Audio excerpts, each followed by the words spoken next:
I always say, if you're not giving me an A, give me an F. You giving me the worst grade in the world, worse than an F, is a D. Because with the D, even though we love the D over here, you know which D I'm talking about. But with the D, oh, my coffee looks so good. It does compared to That don't even look like coffee. That's not even coffee. The way the whipped cream is running down the side of the coffee, That is over. the white stuff is run down the side of my face from time to time. That looks really good. That does look good. That's my coffee. It does look good. If I drank coffee, I would drink that. That looks like coffee. Y'all hire clowns as if you were running a circus. So you get a circus and you hire clowns. Anyway, moving on.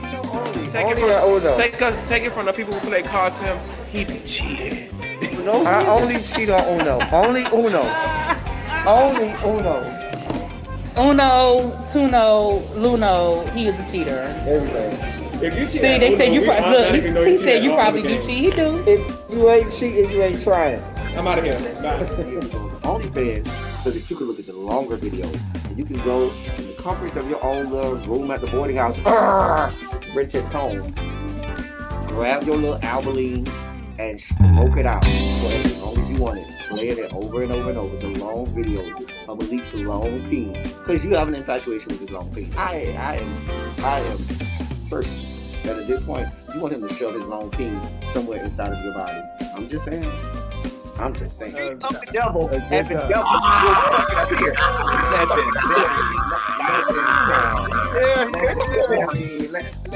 Here you go. Y'all wasn't gonna make me the oldest one on here. You did not send me a text, a link. I did. I do have to On the say, flyer. Ty, you were in the group chat on Instagram, whatever Instagram that was. Wait, what? Kitty? Love you down. I don't have no problem with Kitty. I like Kitty. But Kitty girl. Kitty girl. Kitty girl, we did not think he was nobody's straight. Neither did we think he was nobody's top. At best, verse. If I stretch, maybe if I stretch, I might give you verse top. I'll stretch and give you verse top. But you do know that we had already deduced that you like to have spoons dipped into your sugar bowl, right? We had already. I mean, I don't think there's anybody, even DeAndre, who professes that he's the top, and Archie, who professes that he's the top. They profess to be straight tops. You ain't gonna get me to believe that they had a spoon dipped into their sugar bowl every now and then. The least about JG. Yeah, no, that's a tough one. That's our kid. Well, definitely what I like the most about David is y'all girls need to understand. Girl, you had a bust down. Girl, y'all had a one night stand. Y'all got drunk one day. Y'all had a one night stand. It was good that night because you was drunk. Probably if you was sober, you gonna be like, girl, this wasn't even that good. But girl, you was drunk as fuck or coked out or a combination of the two of them. Whatever the fuck y'all do down there to the LA. Y'all had a good bust down. It was what it was. You should have kept it moving.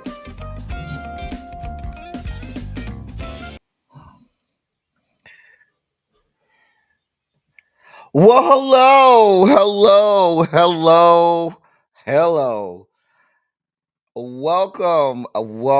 Welcome to Run Your Mouth. I am L Teddy 27.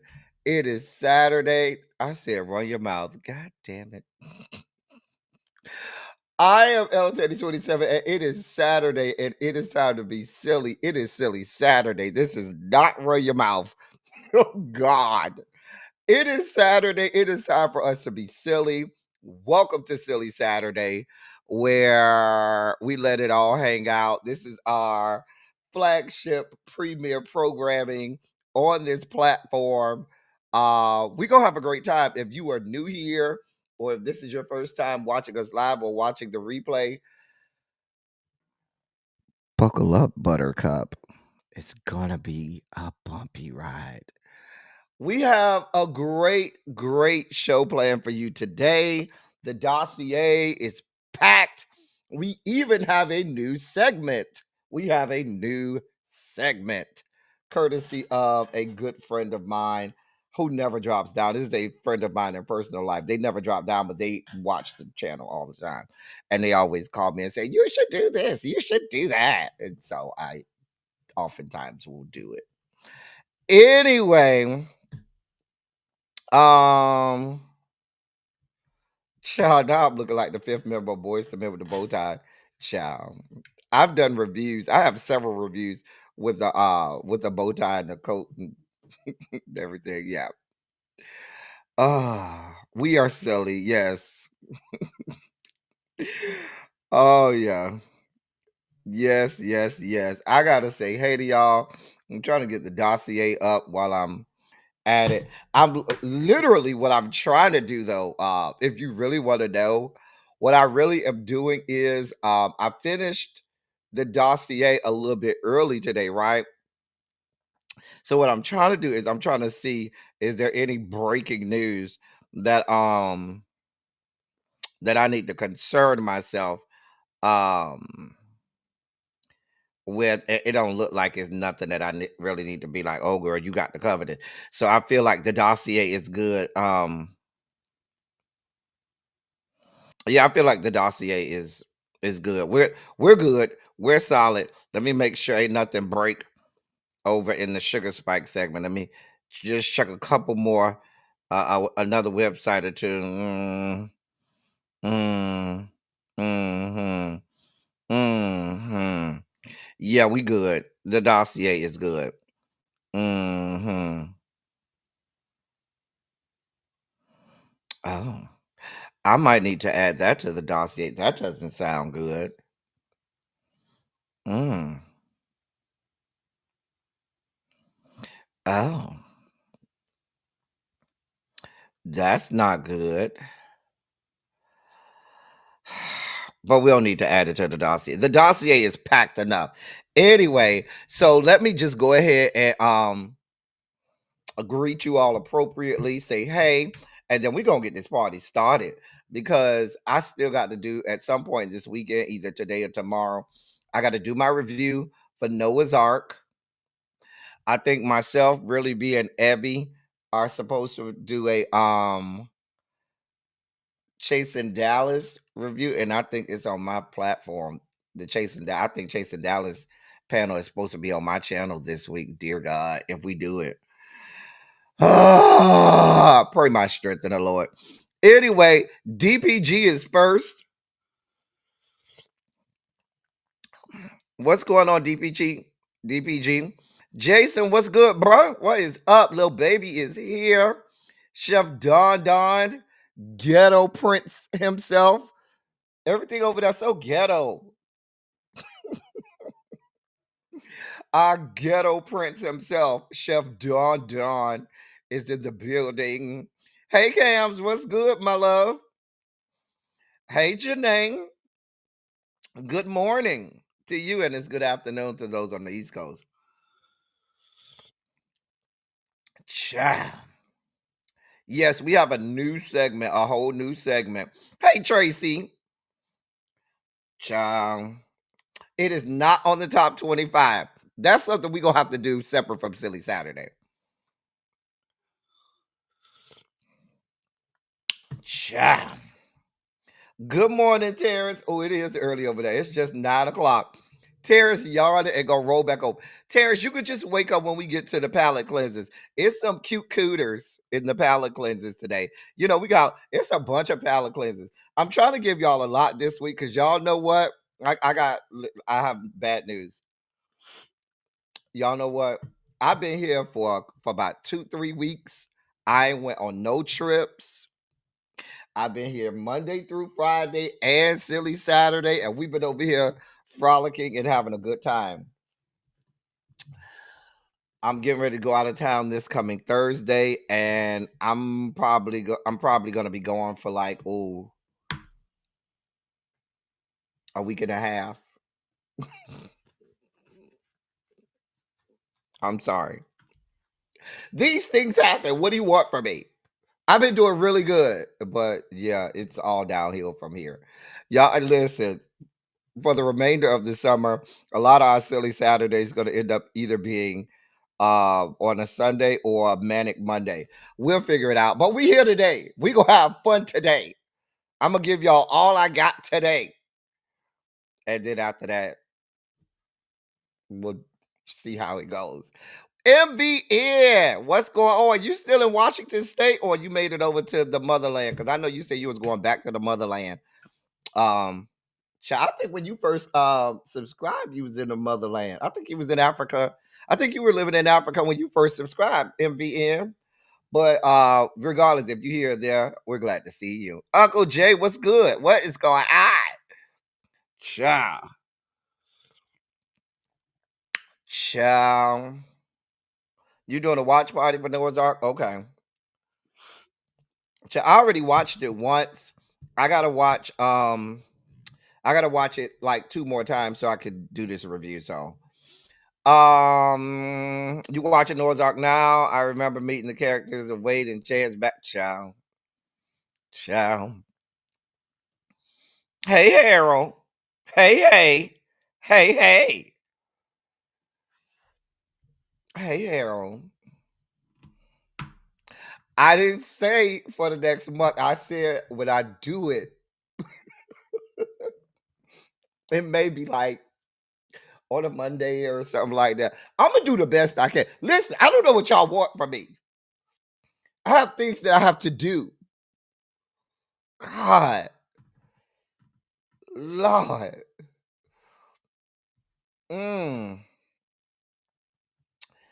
Hey Demetria, hey Boo. Did you celebrate our niece's birthday? Y'all still celebrating our niece?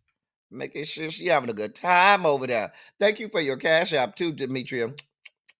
I got that yesterday. I got your cash app yesterday. So thank you so much, my love.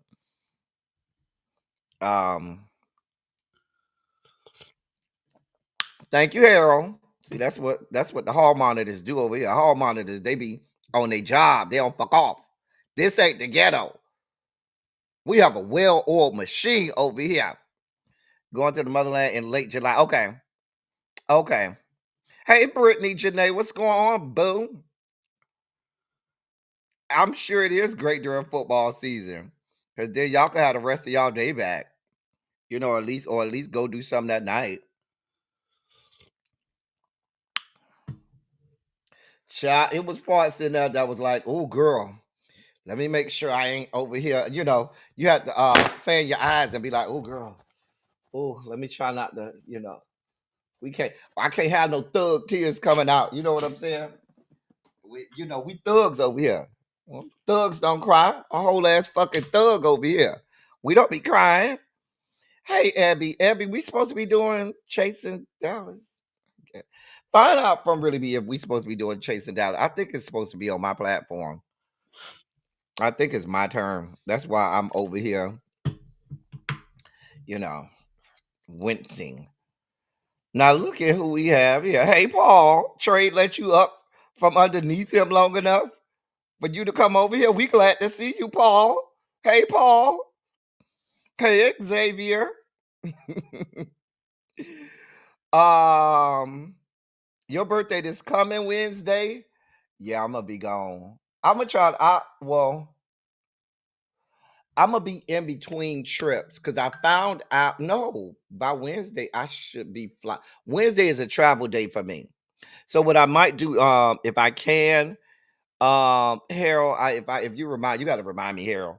I might go live. I may not come on camera, but I may go live, real quick and just not come on camera or something like that. So, but yes, you got to celebrate Harold. I got to remember all the people watch.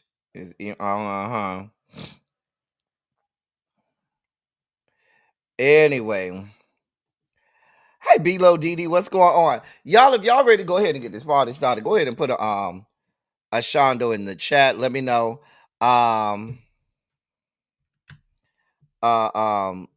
Let me know. Y'all ready to get this party started, and we'll go ahead and get the dossier up and cranking. Uh-huh. Uh-huh. You just got done doing yard work. Mm.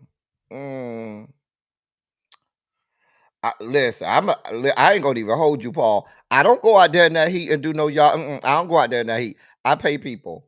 Mm-mm. It's people. I'm trying to help the economy. People need to get paid. No. No. I'm going out there in that fucking heat. That's not my ministry. God ain't called me in that area. God ain't called me in that area. Not outside. Not to be working outside. No, ma'am.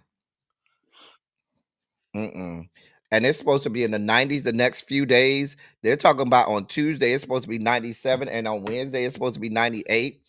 Now, the good, beautiful part is I won't be here, but where I will be, I think it's going to be hotter.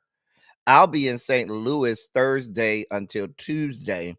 And then I'm supposed to leave St. Louis. I'm supposed to come home, drop it down a bag, sleep that night, and pick up a bag. And then that Wednesday, I'm supposed to be traveling to Phoenix. And it's going to feel like Satan's nutsack. Anyway, I got a new bag of high chews. I ain't even opened it yet. See, I ain't even opened it yet. But we got a new bag of high chews to help us make it through. Y'all know the big bag of high chews gonna last a couple months because we only use it for sugar spike to regulate our sugar levels during the sugar spike moment. So I went and got a new bag. That Demetria sent me a cash app, so I went and bought me some more hot chews, and then I got some crabs, and we're gonna eat crabs today. Thank you, Demetria. So we replenished the high chews, so I'll have to spike out. This bag is not the bag I had before. The bag I had before, I had like kiwi and dragon fruit and stuff. This one has regular, like it has mango, grape, green apple, and strawberry. So this is just like a regular bag. Hmm. Oh Lord, dear God, oh dear God, oh God. I gotta listen, Jason. I gotta check my hotel because they sent me a message. It didn't look right. Child, y'all. I'm really not looking forward to this Phoenix trip, but I'm gonna go. But girl, but no, I might push it back because staying all them days, I would have been already stayed 3. I might push it back and just go for the weekend. I don't know because if I get down Wednesday, I ain't gonna really be doing nothing. Cause all of this stuff gonna happen that weekend. If I could change, let me see. I know I could change my flight. I ain't worried about that. But I might change and make my trip shorter and just go like Thursday and or get there Friday. I could get there early Friday morning and then leave on Sunday. Less hotel night room nights. Less time I got to be away from home. Less time I got to be in that heat. Cause I'm going to my fraternity convention, y'all. And like during the week, they just doing all of the business stuff like voting and business meetings and shit. I'm not a delegate, so I'm not going to that shit. I'm just here to party. Uh see how he be playing with me, y'all. See, don't worry, Cams. The trip is coming. The trip is coming. So, child, child. I forgot to get the sour ones. Janae, I sure forgot. Child, I sure forgot. Anyway, y'all told me y'all was ready to get this party started. So let's go ahead and get this party started. I don't know why I'm holding us. It is time to get this party started. Okay. Child.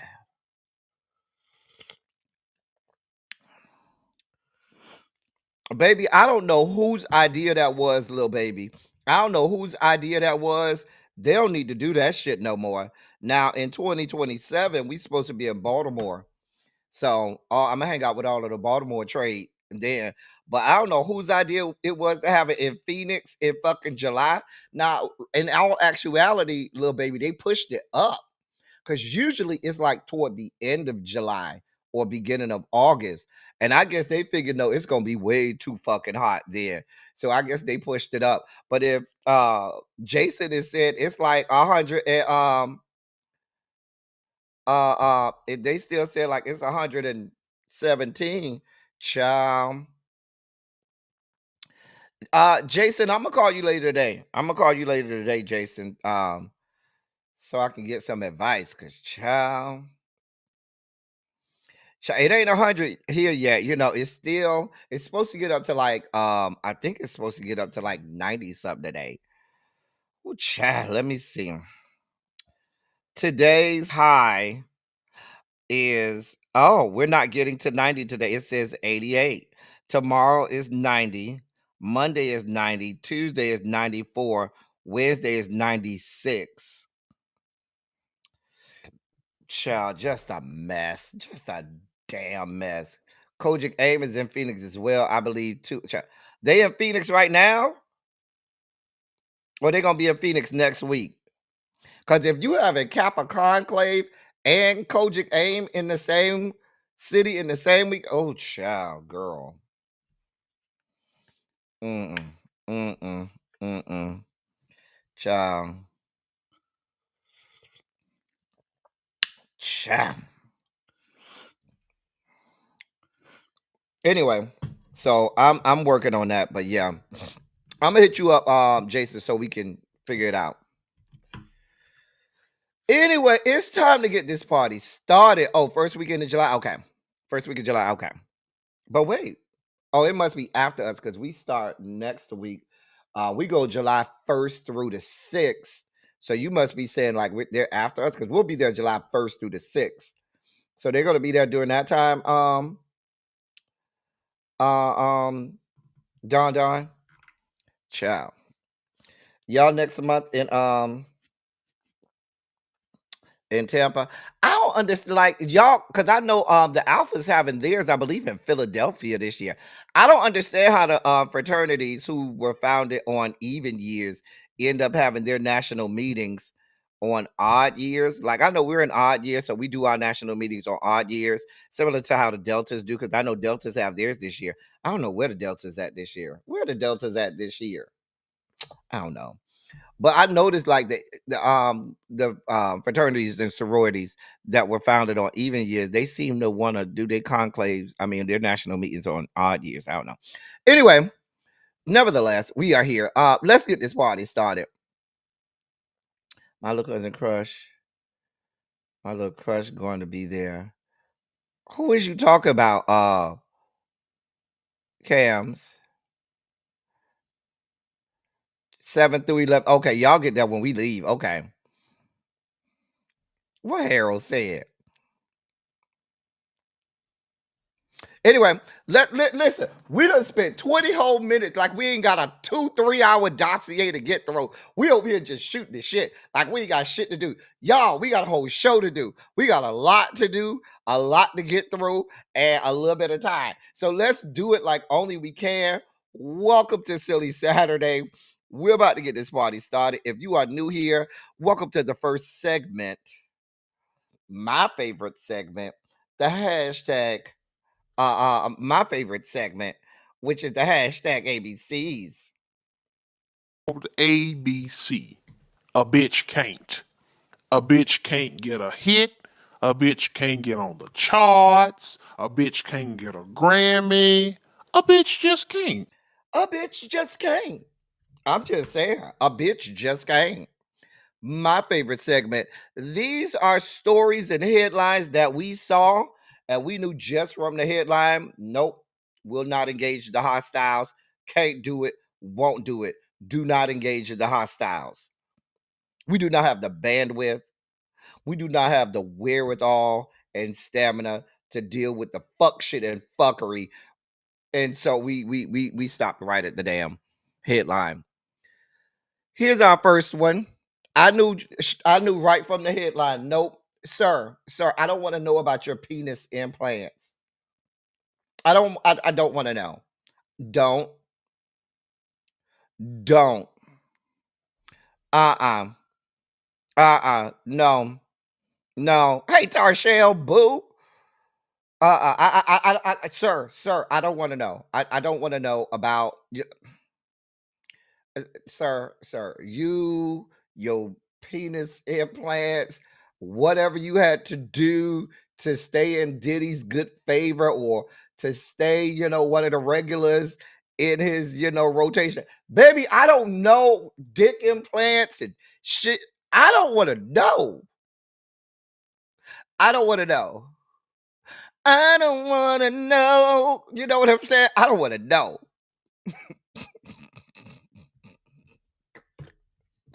I can't do this, y'all. I can't. I don't have the energy. I I don't want to know. Mm-mm. Mm-mm. Mm-mm. Mm-mm. Chef Dada, you know I'm getting. It's Saturday. You know that's my treat for the week. When you be done worked all week long and put in a whole week worth of shows, you treat yourself to to some crabs. And you see you see the not your memory ministry. I'm just saying. Sierra on having more kids with Russell Wilson. I love doing it with him. We'll see what, baby. I don't want to know about Russell Will. Baby, he don't do it for me like that. Montrez, what's good, bruh? I don't see it for Russell Wilson sexually like that. I don't care what y'all got going on in bed. I don't want to know. Ma'am, go with God. Go with God. Go with God. Jesus. Ma'am. Ma'am. I don't want to know. Uh-uh.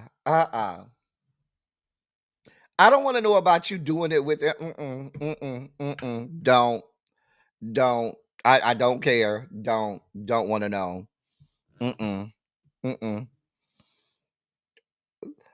That may be true. Cassandra, what's going on? Cassandra, you see all this foolishness? You see all this foolishness, Cassandra? Don't nobody care. I'm just saying. Ma'am, go with God. Listen, if y'all don't go get this fucking white girl and tell her, baby, Simone drug you one good time, and baby, you've been over here having your panties in a bunch since. Baby, get over it. Go, ma'am. While you over here writing up new things to say to Simone, you need to be training because you got all this smoke for the trans women. You can't beat the biological women. You can't even beat them. And you got all this smoke for trans women. Baby, go train. Go get in the pool and go train. You got too much time on your fucking hands. These raggedy ass white whores get on my fucking nerves. I'm just saying. She's still, little baby, she's still talking. Girl, Simone gave you 2 to the head, 3 to the body, one good time, and you've been over here losing your mind since then. Now she blocked you on Twitter after you wrapped her up. She's a whole ass mess. Now, your issue with the trans community is because you look like you could be a man. I'm just saying. You just hilarious. Y'all be having a whole lot of energy for the trans community, probably because a lot of men probably think y'all are trans. I'm just going to be honest. If I drop you in some rural ass white town, they might not let you in the women's bathroom because they may think, let me shut up.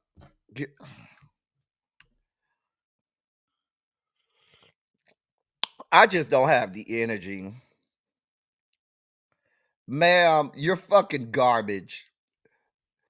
And that's what that's what Chef Don Don said. He says you're trash. Garbage. No, she's not.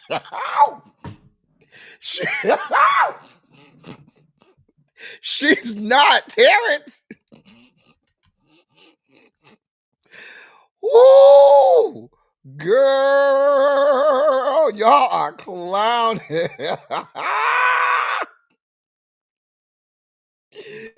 Woo! Like mess unfunny. I can't with y'all. Y'all over here clowning today. Can she, baby, she need to let it go. Child, these white people get on my nerves. I'm just saying. I'm just saying. Child, not they look like Neanderthals. Mm-mm. Mm-mm. Mm-mm. I ain't seen that. I gotta look into that. Uncle J. Now you just revealed something to me, child. I'm gonna go on my. Ooh, that you know what that means? When I go on my Facebook today, the way they about to be dragging Bethune, little baby. You heard Bethune got a new white president? Oh, girl. Ooh, child. Them hoes can't say nothing about MAGA Marva, and they got a whole white ass president down to a whole HBCU. Child, girl, I ain't heard that one. Uncle Jay, that is news to me, bitch. Little baby, I need you to. I need that in my inbox, little baby. I need that in my inbox, little baby. Thank you. You just sent it to me on IG. Okay. Mm, you know, it ain't nothing.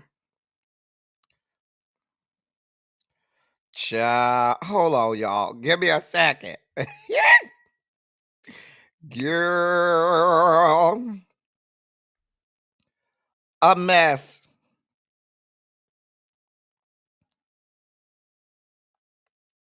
A mess. Child, a mess. Oh, I know they had white presidents before, but we're in the year of our Lord 2025. We don't need that. We're good. We don't need you. Don't. Don't. We know white people founded a lot of HBCUs were founded by white organizations, white people, white churches founded HBCUs. But let's be clear, in the year of our Lord 2025, we don't need y'all no more. We got this. We good. Oh, they put the wrong man up. Oh, okay. Cause listen. Okay. Cause the way they was about to get clowned. Anyway, let me keep going. Nick Cannon, we don't care. Nick. Nobody is surprised. I mean, next thing you gonna tell me is hot in Phoenix, right? That's what you're gonna tell me next. Next thing you're gonna tell me they have black men in the NBA. That's what you're gonna tell me next. You gonna reveal to me next, Nick Cannon, that there are gay people on Broadway. That's your next big revelation. Because you admitting that you struggle to name all of your 12 kids. Sir, this is not a news flash. I'm just saying, sir, you did that, not us. Don't come over here talk about, oh, I struggle. Sir, you ain't struggle to bust them nuts. I've guaranteed you that. The stroke game was not a struggle. So I heard, and if you want to, remind me that the stroke game ain't a struggle, you could come over here and knock on my door and I'll, test that out. But anyway, sir, hey, ocean dreaming. Sir, this is not a revelation, sir. I mean, not Nicholas and his super sperm can go with God. Sir, the people are saying go with God. Go with God. That's what the people are saying, Nick. You know what? Listen, it's a couple people that I've had to report on in the last few days, and I'm so ashamed of myself. I have such bad choicing skills with my boo things and my menses. Because I used to love Nick Cannon. I was so in love with Nick Cannon. And he ain't shit. I used to love Kimi. And he ain't shit. Child, I gotta do better. The problem is me, y'all. I gotta do better with my choicing skills, with my menses. I'm just saying. Uh-uh. Uh-uh. Who are you to judge me? Ravine, how are you, my love? Good afternoon, Ravine. What's going on? Ravine, where was you at earlier when I was asking where the Delta national convention is? Where's y'all national convention this year? Ravine, it should be coming up. How you doing, Ravine? You all right? Hey, Lock Queen. Child, me and Nick Cannon are the same age. And child, oh Jesus God. Look at this. Now look at here. Now look at Xavier. Look at Xavier. Child. Hey, Symmetry. Oh, it's in DC this year? Interesting. Interesting. Thank you, Symmetry. You see the deltas that popped out. You can't talk about DST without them popping out. Child. You know, them Reds, the Reds don't play round. Okay, you gonna be there? Okay. When is it? Is it the end of the month? I mean, end of July? I always look forward to the Delta and the AKA national meeting so I can see who they making honorary members. The Deltas usually get it right with their honorary members. They usually always get it right. AKAs do pretty good too, but the Deltas usually always get it right. I'm just saying. Nick, go with God. Listen, for those of us who enjoy rap, hip hop, we're not entertaining this conversation. This is a non-starter. This is why there are mental health experts out there to help people. Because you can go, oh, July said, oh, y'all right after us, the week after ours. Okay. This is why Jim Jones, they have mental health experts out there. You can go sit on their couch. You can go and get some prescribed medication. To You heard rumors? Child, put it in my inbox, Ravine. I want to know who's the rumors to be who they make it. Who's on the rumor mill. Listen, Jim Jones. They make prescription medications to help you with your delusions of grandeur. I don't know, but I'm sure whatever cognitively is going on, sir, you need to go take your meds, sir, because you know, saying to yourself that you are even in the same breath as Nas, sir, you're disrespectful to the entirety of the musical genre that is rap. Like, sir, you need to go get checked out.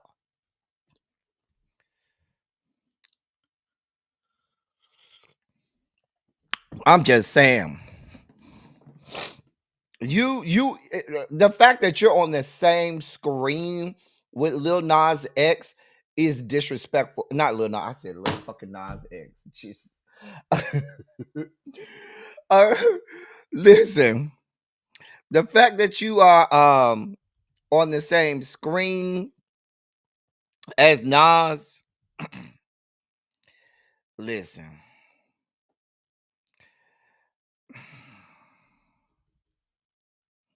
It's disrespectful. It's very disrespectful. Nasir Jones and you do not belong in the same anything together. You are, sir, you are so disrespectful.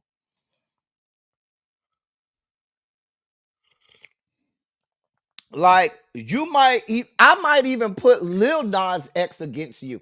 I might put Lil Nas X in a rap battle against you.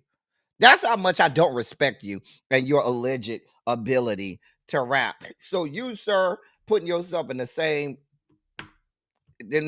time zone as Nas is disgusting and disrespectful. Sir, I'm not gonna even tell you to go with God. I'm gonna tell you to go to hell, okay? Go right, Xavier. It's not even a better rapper than Lil Nas X. Like, sir, you go over there with Donnie Moon. Maybe you might have a chance with Donnie Moon. This my bop, bop, bop, bop, bop, bop. Go over there with Donnie Moon and his bop, bop, bop, bop, bop. How about that? Okay. But you and Nas, no, sir. No. Maybe you and Jet Jeff. You can have a rap battle with him. Girl, Nas? No, sir.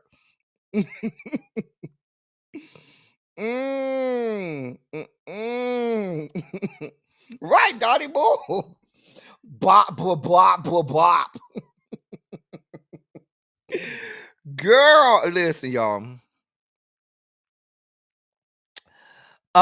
Listen, I didn't even read the headline. The fact that you have these two on the same page together, and let me apologize for what this may do to some of you all, because I feel like just looking at the screen requires a penicillin shot or something like that. I just want let me see if I can talk to Janae, our medical expert Janae, or somebody that can give y'all some discounts on at the free clinic for a free penicillin shot, some doxy pep or something, because I don't even know what the headline says, but having them two together, I'm sure, just created a new STD or STI that just came about by having them on the same picture together. God be with us. God be with us, please. Like, really? These are the two y'all want to have a headline of? Oh, I knew. No, no, no, no, no, no. I'm surprised my whole computer ain't caught a virus. With these two on the screen together. I'm not doing it. Let me move on before I cause y'all irreparable damage. Hey, lovely 31 Blueprint. It's time for us to dive into the dossier. Hey, cross country cruiser and lovely 31 Blueprint. You know I gotta run that Norton antivirus, okay? Cha. Yeah. Cha. Mm-mm.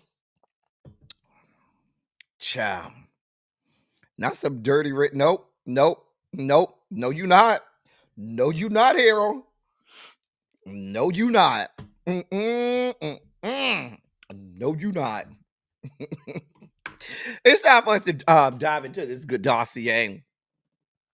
We start off with some unfortunate news today.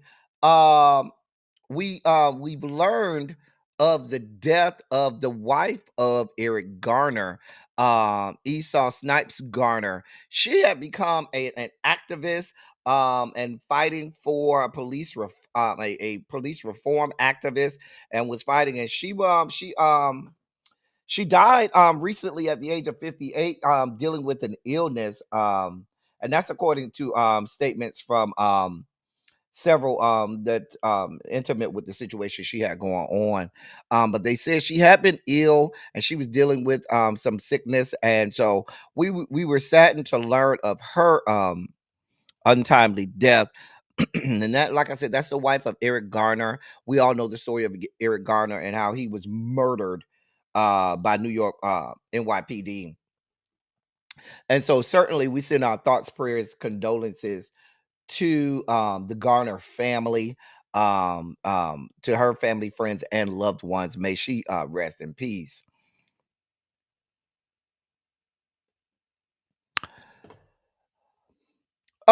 So if you have not done so yet, you may want to consider changing all your passwords and stuff. They said that 16 billion with a B credentials have been compromised, and this includes many platforms, but some of the big ones like Google, Facebook, and Apple. So hopefully you have multi-factor multi-factor credentials and stuff like that, where you got to go through two-step verifications and stuff. I'm just saying, make sure, if you haven't already done so, every account that you have should have multi-step verification, at least at the minimum two-step verifications. Now, we've been hearing for the last few years um um breaches of cybersecurity for the last couple years. So if you haven't learned that by now, I don't know what to tell you. Now, 16 billion is close to twice as many people that we have on Earth. So that means they got you, and they got your little freak accounts, and they got you, your freak account, your bust down account, your ghost account, all of them, your troll accounts, all of them, all of them. Did, did. I'm just saying.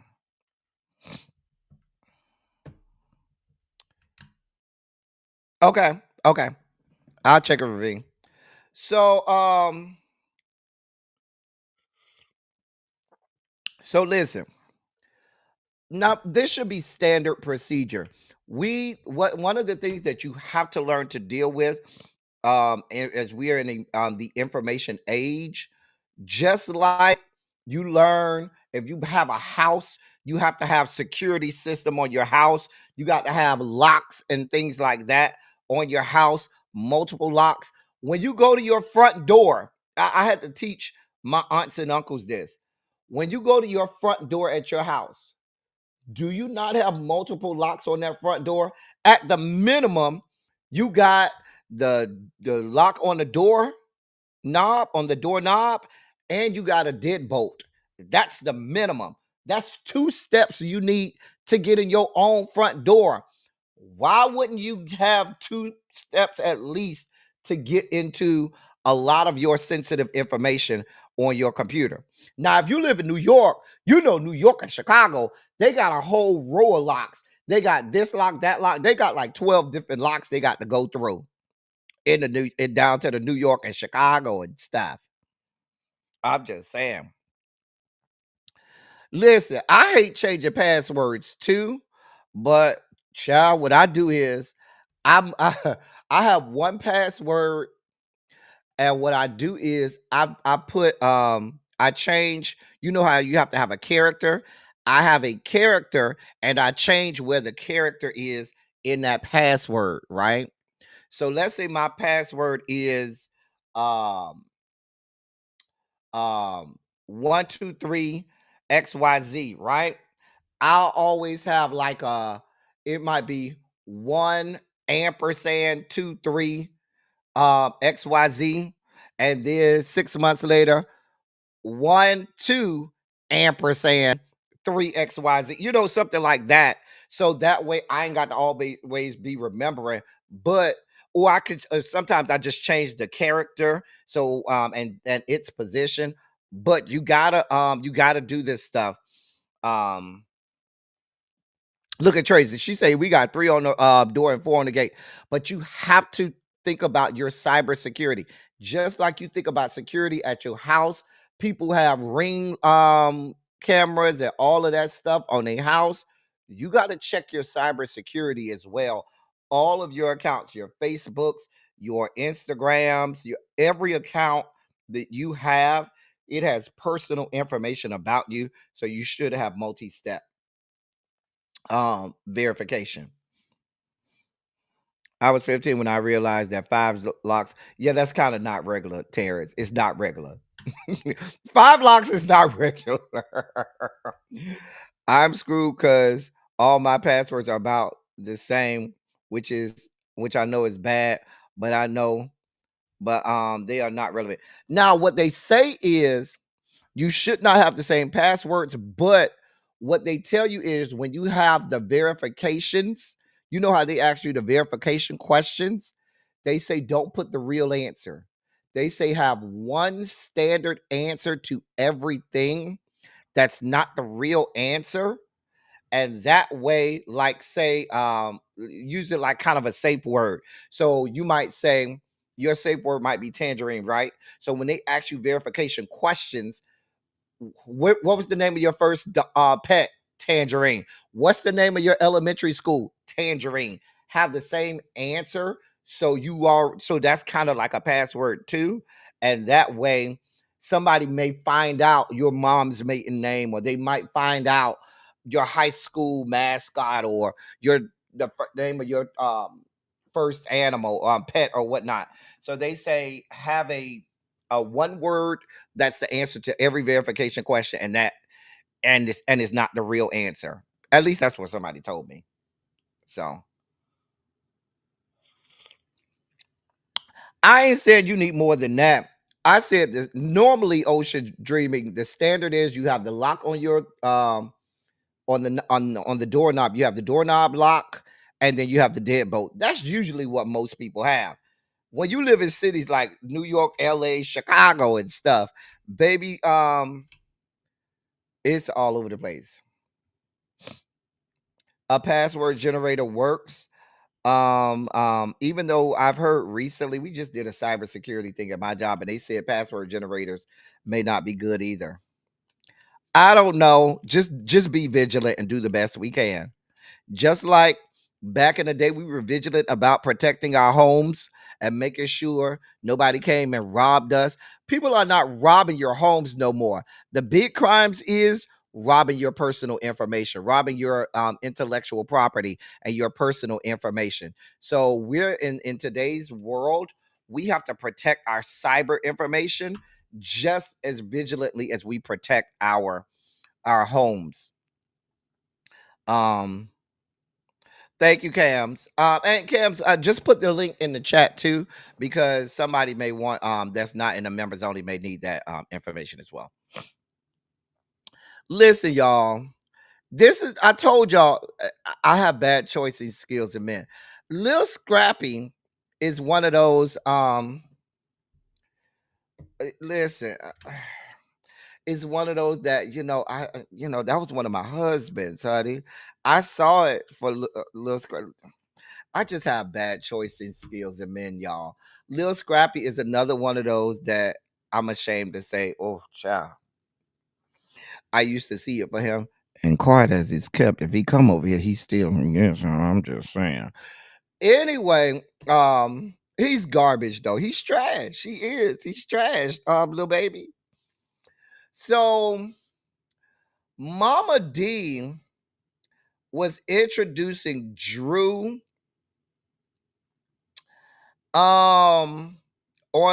she was introducing Drew and she called herself Dragon Portia called herself having a few words for Mama D, and Scrap decided that he was going to insert himself in women's business.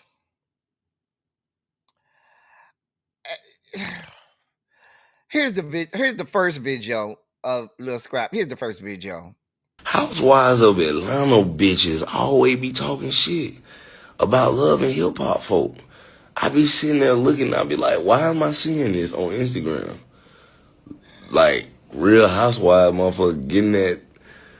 I be like, cause y'all on a whole nother network, but y'all didn't even make, man, listen, bro, listen. But we ain't even hurting over here. Like, everybody good, just like y'all good, but y'all ain't trying to see us on no negative shit, though. Y'all ain't trying to see our women on no negative shit. Y'all stay in y'all little humble places. Stay in y'all humble places. Y'all don't want to see none of our women on that ignorant shit. Y'all, Portia, oh yeah, you got it, my mama. I heard, yeah, she got it too, but she was just being a mama. But I guarantee you, I don't give a fuck about none of that shit. I don't give a fuck about nothing. I don't care about who your baby daddy is, who your husband is. I don't care about none of that shit. Like, I'm the one. Here's the second video. That nigga can come holler at me. Cause we all negative. I be negative. I go all the way negative. And I'll be there for your husband or your baby daddy or whoever.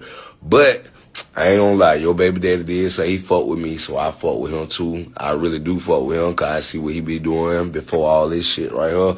So I respect her, but hey, man, listen, Mom Dukes is off, man, that shit off the table at all times. I ain't gonna say nothing. I'm gonna just handle my business. Get about 8 bitches, 8 ugly bitches. 8 ugly bitches. Had them come run up on you. You feel what I'm saying? See what's really good. You want to holler at the old lady? I got some young people about your height. You know what I'm saying? About your side. You know what I'm saying? Nah, I'm just playing, man. I just be want to talk shit. I ain't got shit to talk about. I'm so ashamed of myself. He can still come beat my box. I'm so ashamed that I just be liking these people. Sir, you do realize your raggedy ass mammy started this. That raggedy ass, scruff McGruff looking ass motherfucker you call a mama. She be starting this shit. That basset hound looking ass whore you call a mother that shitted you out. She starts this fuck shit and gets you in all kinds of trouble. I'm just telling you. And here you go with the bullshit. What y'all saying? I can have him since I can't get pregnant by him. Okay, I'm gonna just have him. Just shut the fuck up. Just don't talk. Just fuck. That's all I need. Shit. Child.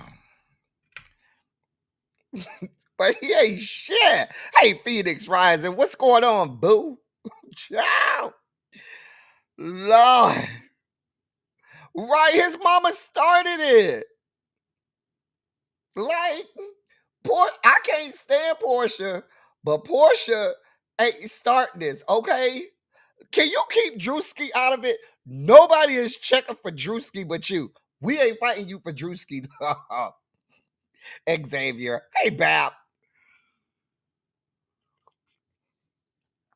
I'm just saying. Bap, I don't know. Scrap don't need to be in this, though. Let the women's fight, okay? Child. Love and hip hop be the ones trying to reach for housewives. Housewives don't be studying y'all like that. Child. Right. With all of this little scrap talk, can I get one of the groupie skanks to leak a damn dick pic or something? I mean, where's the little scrap sex tape? Okay. Can we get a scrap sex tape, a dick pic or something? Something is in my eye, y'all. Can we get one of those, please? Please. I mean, that's all we need. Child. Because I promise you, my mama is not getting involved in no fuck shit like that.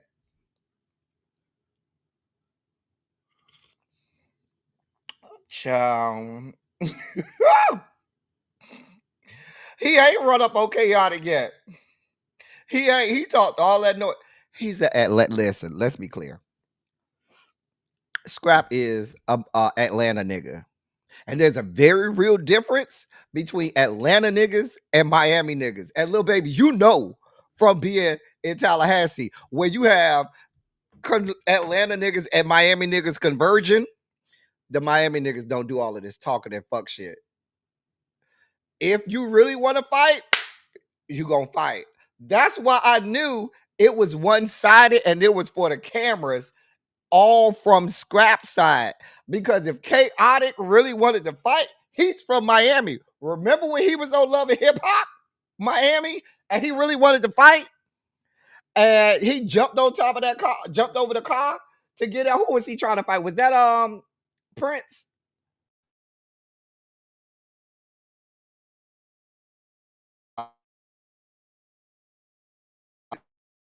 Mm-hmm. Child, that's why you wouldn't want it, Scrap. You sure wouldn't want it.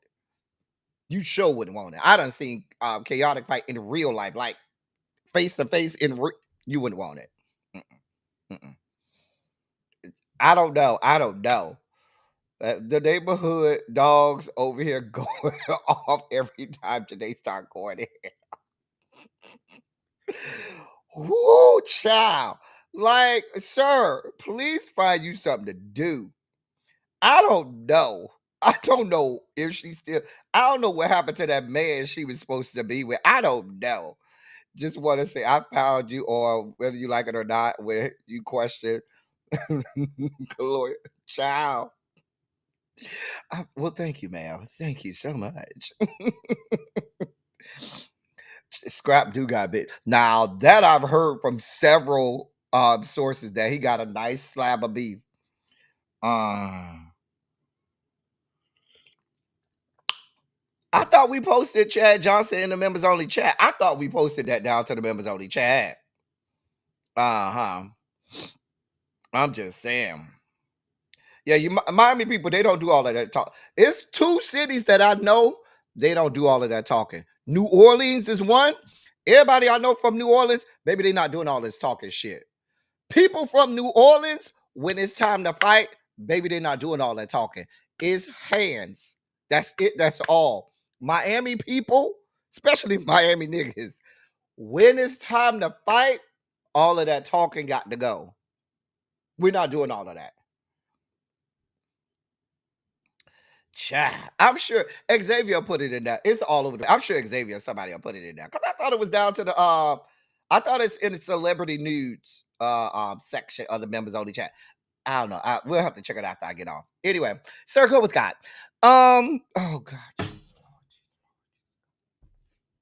How El Teddy, how is this not in the fucking hashtag ABCs? That's what I want to know. How did this not make it to the hashtag ABCs?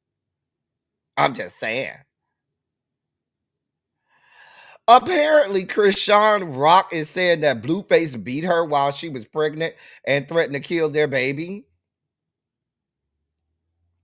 She said, quote, he was beating my body. And then he like, if you move your stomach going to bleed, I'm going to kill this baby. You're going to be bleeding for a month on schoolyard crip. End of quote.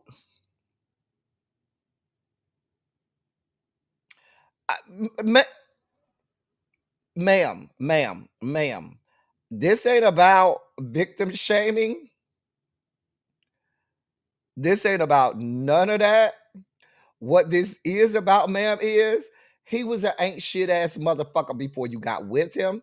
He was an ain't shit ass motherfucker before he impregnated you. He was an ain't shit ass motherfucker when he found out you was pregnant. The entirety of your pregnancy, after you pooped that baby out, ma'am, I don't know what you want from us. Now you coming over here looking for sympathy from us, and you was over here windmilling for that man, cussing everybody out because you told us, because we told you he wasn't shit. We told you he wasn't shit. And you cussing us out, telling us, no, don't tell me shit. Ma'am, you got him. I don't know what to tell you. Listen, it's the hashtag ABCs for us. ABC. A bitch can't. A bitch can't get a hit. A bitch can't get on the charts. A bitch can't get a Grammy. A bitch just can't. A bitch just can't. Ma'am, I have nothing for you. Nothing. We don't have that type of energy. You wanted it, you got it. Now you want to talk about leopards eating my face? Ma'am, go with God. Because I don't have this type of time. I don't have this type of time to go back and forth with that woman. Ma'am, you got it. So we learned earlier this week of the untimely death of famed chef Anne Burrell. Y'all, this is getting ugly. That woman ain't even in the ground yet. Okay? The woman ain't even in the ground yet. And they just, oh my God. They said the husband found her unresponsive on the shower floor and stuff. They saying that, TMZ out here reporting that law enforcement sources telling them it was a large amount of unknown pills found around where she died in her home and stuff. It's just a mess. It's just a mess.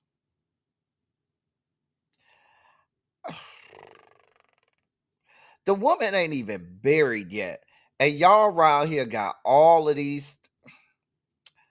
It's so unfortunate. Ain't now cause of death been determined yet. I think they still doing the autopsies and stuff.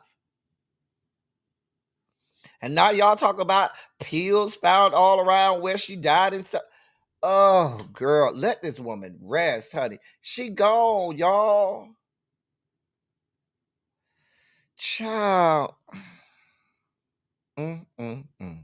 They can't even let this woman rest. Mm, mm, mm. A mess. Just a damn mess. Just a damn mess. Ma'am, and we know you up there looking down. I ain't gonna say you rolling in the grave because you ain't even gotten your grave yet to roll over in. God. But you probably looking down, shaking your head like, damn, I ain't even been gone a whole week yet. And these people around here with all this fuck shit. Exactly. That woman that went to the ancestral planes, and y'all can't let that woman be in peace. I know that's part of the investigation, but can you let the whole investigation play out so we can come to some, resolution before you just start slow leaking stuff and having people making assumptions? Because it sounds like you're trying to say the woman decided to end her own life.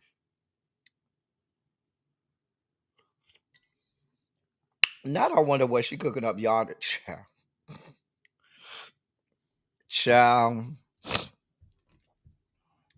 Ma'am, we want you to rest in peace, ma'am. Okay, say hi to my grandma for me, okay, and my granddad for me, please. Over on the ancestral plains, cook something good. Go over there, cause my grandma probably up there cooking for everybody and stuff. So go over there, to my grandma kitchen. She'll teach you some stuff now, and going on over there, to my grandma kitchen, and you can go on over there and cook with her. She'll show you some stuff. You know what I'm saying? Go on over there with her. Mm-hmm. So, Jussie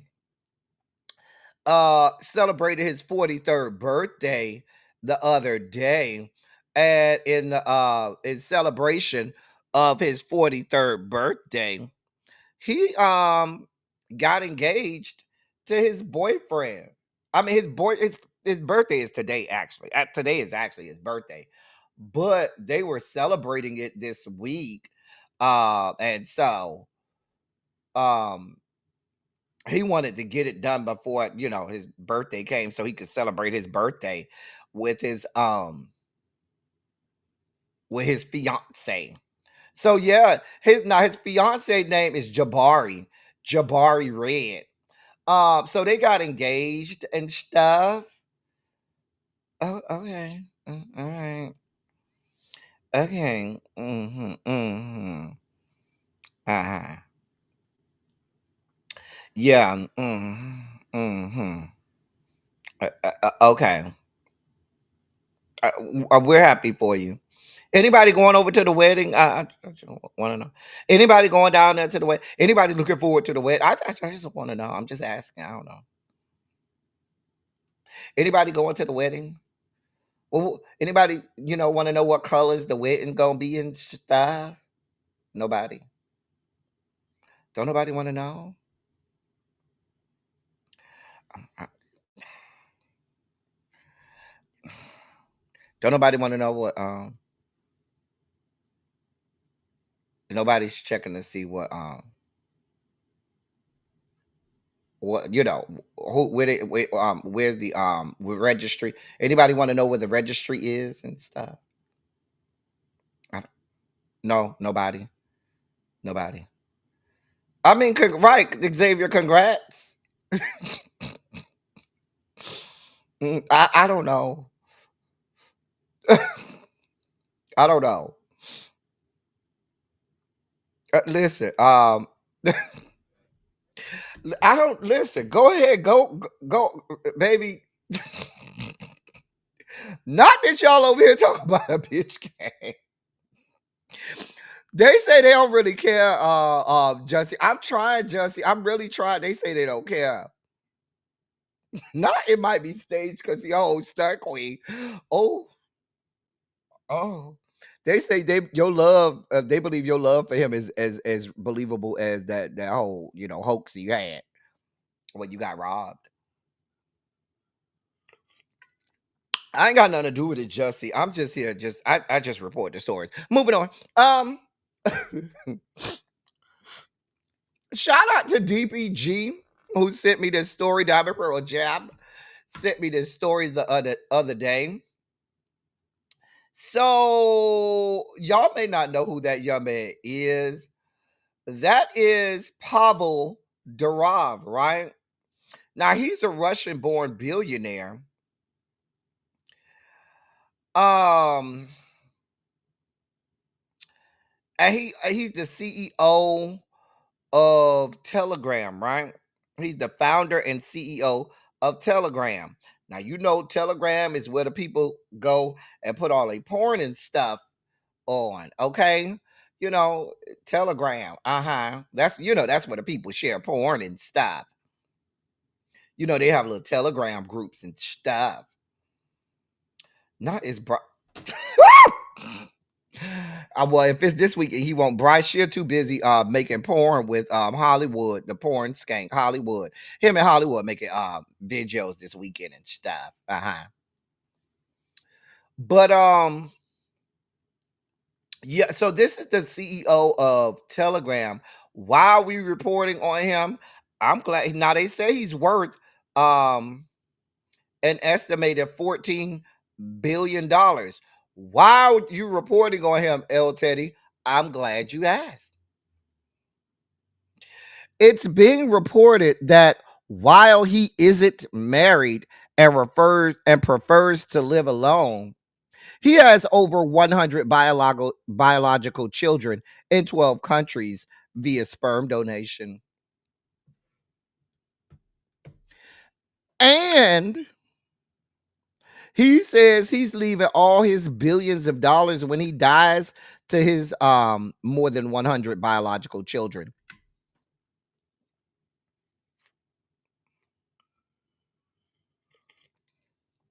I mean, that's more than $100 million per child, isn't it? I go ahead. I'm here for it. He said he first donated his sperm over 15 years ago in order to help a friend. And then he realized he ought to donate more widely. And he just started donating them in different countries and stuff. I don't know. Let me see. Let me check my ancestry. You might be my daddy. I mean, you look a couple of years younger than me, but still, you could be my daddy. I mean, if I'm gonna get part of this billionaire fortune, I'm just saying.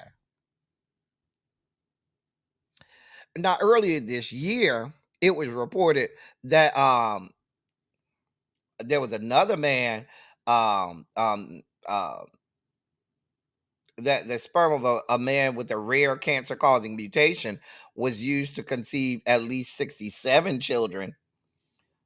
It's just a baby. I don't know. I mean, if you want, I can check my ancestry, and we can see if we're related, because you might be my daddy, and I need part of that 14 billion. I'm just saying.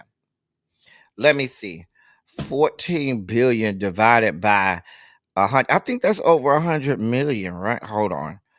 Let me do my calculations with the math. 14 0 0 0 0 0 0 0 0 0 divided by 100 equals, yeah, that's $140 million.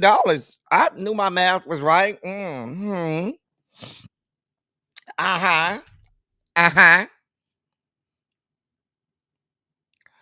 I'm just saying.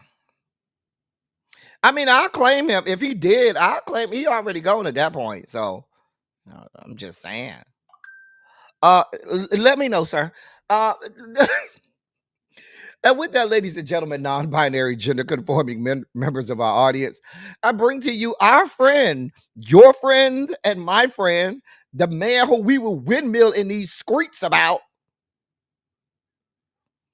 the late great Larry Myers, to help us usher in our Sugar Spike segment.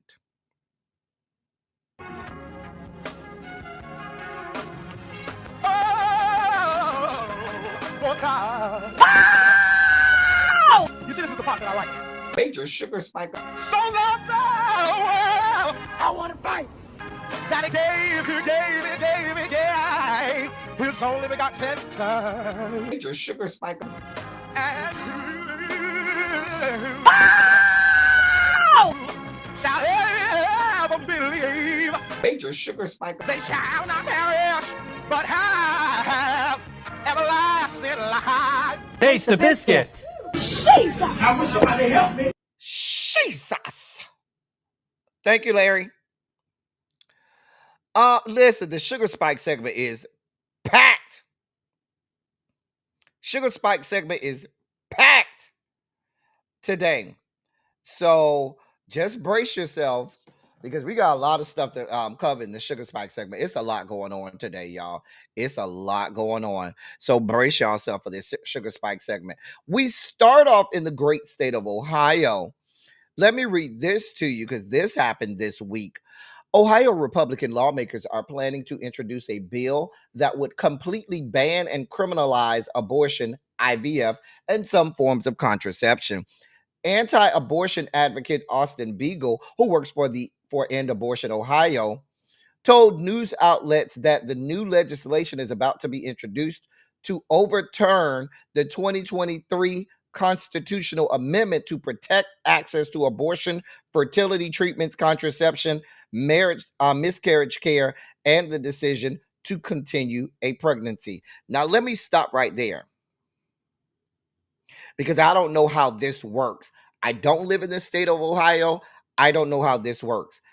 In the year of 2023, the citizens of Ohio passed a constitutional amendment that gave protection to abortion access, fertility treatments, contraception, miscarriage care, and the decision to continue a pregnancy. That was codified in the Ohio Constitution by a vote of the citizens of Ohio on the ballot, voted, passed overwhelmingly. You think you good? Oh no, not the Republican fucktards in Ohio. No, no, no, no, no, no, no, no. Oh, we dare not allow the people to decide what laws they want. No, no, no, no, no. Fuck the people. It's all about what we want.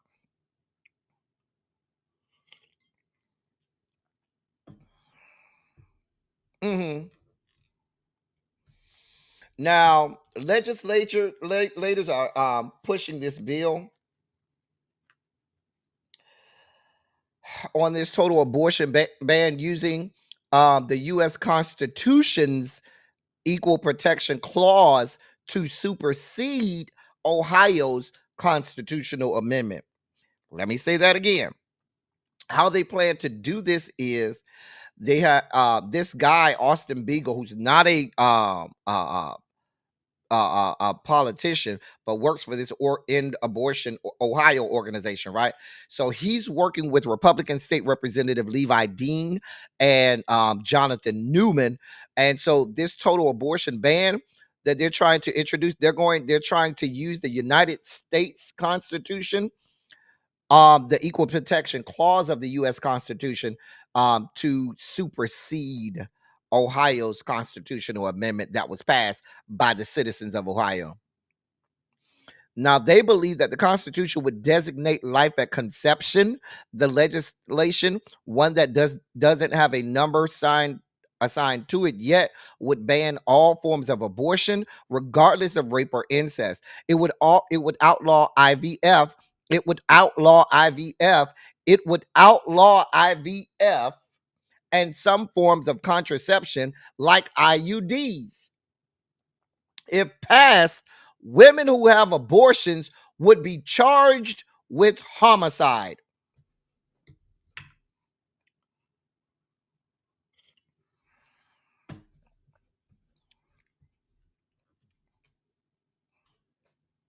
I don't know what y'all want from me.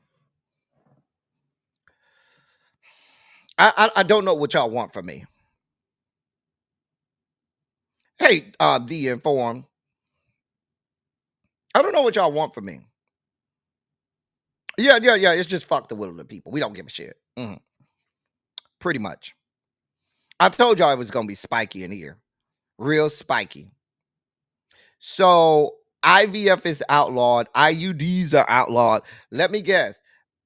Condoms outlawed. Oh, y'all don't want condoms because that's what the men wear. Y'all only want to outlaw things involving a woman and her body. Right? Where's the outlawing of condoms? I'm just asking, since that's what we're doing, right? Since that's a form of contraception, shouldn't condoms be illegal? I'm just trying to make sure I understand. Oh, no. We live in a fucking dumpster fire, Xavier. Let's be clear. A dumpster fire. For all of this self-righteousness that this country has, it is worse than most of the countries in the Middle East. Let's be clear. Let me move on before I spike the fuck out. Oh, that wasn't enough to spike you out? Well, then there's this. All of my veterans in the building, go ahead and put a 27 in the chat. If you're veterans, I know Cam's is one, Terrence is one, Jason is one. I know we have several veterans here. Please put a 27 in the chat so we can thank you for your service. And I'm going to show you how your current administration likes to thank their veterans and so forth. Because this is really happening in this country. I told y'all it was a whole spiky ass segment today.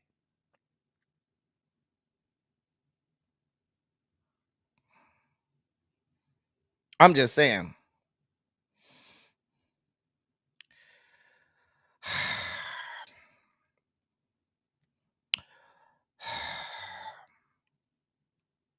Here's the story. Executives from Meta, OpenAI, and Palantir will be well, they already yesterday were sworn in as Army Reserve officers.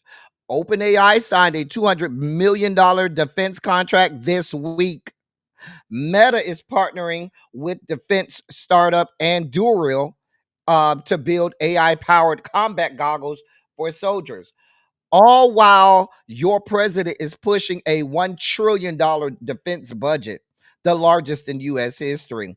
The companies that build Americans' everyday digital tools are now getting into the business of war and defense.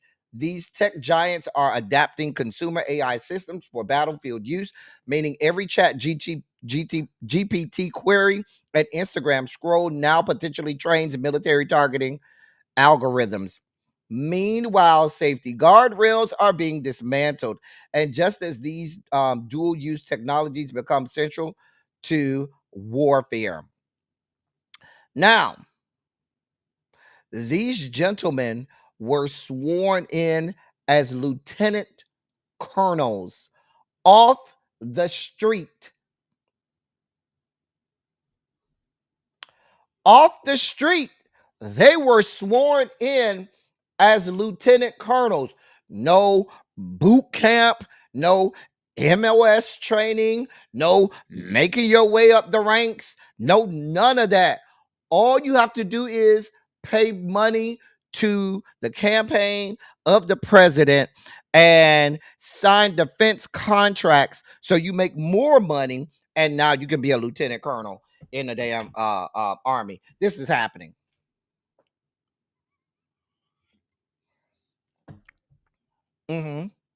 This is happening.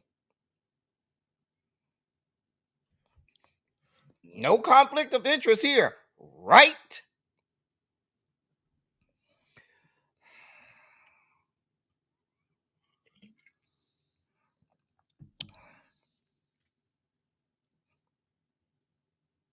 These people are disgusting.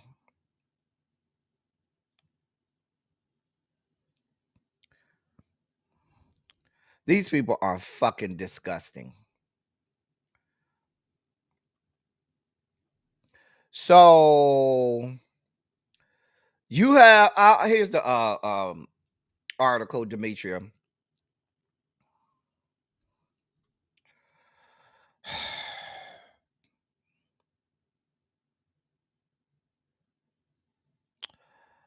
This is listen, I ain't never been in the military. This just doesn't seem like it's supposed to work like this. I just don't believe that it's supposed to work like this. Last time I checked, I don't know. I don't know. But who the hell am I? Who the fuck am I? Let me move on before I spike out. Oh, that was not enough to spike you out. Oh, well then this happened this year. This week. Here we go. Let me read this to you. There are 138 national monuments across the US, but for the first time in nearly 100 years, they're eligible to be sold for parts. Some of the protected lands in jeopardy commemorate um, moments in American civil rights history, including some newer monuments like the Emmett Till and Mamie Till Mobley National Monument.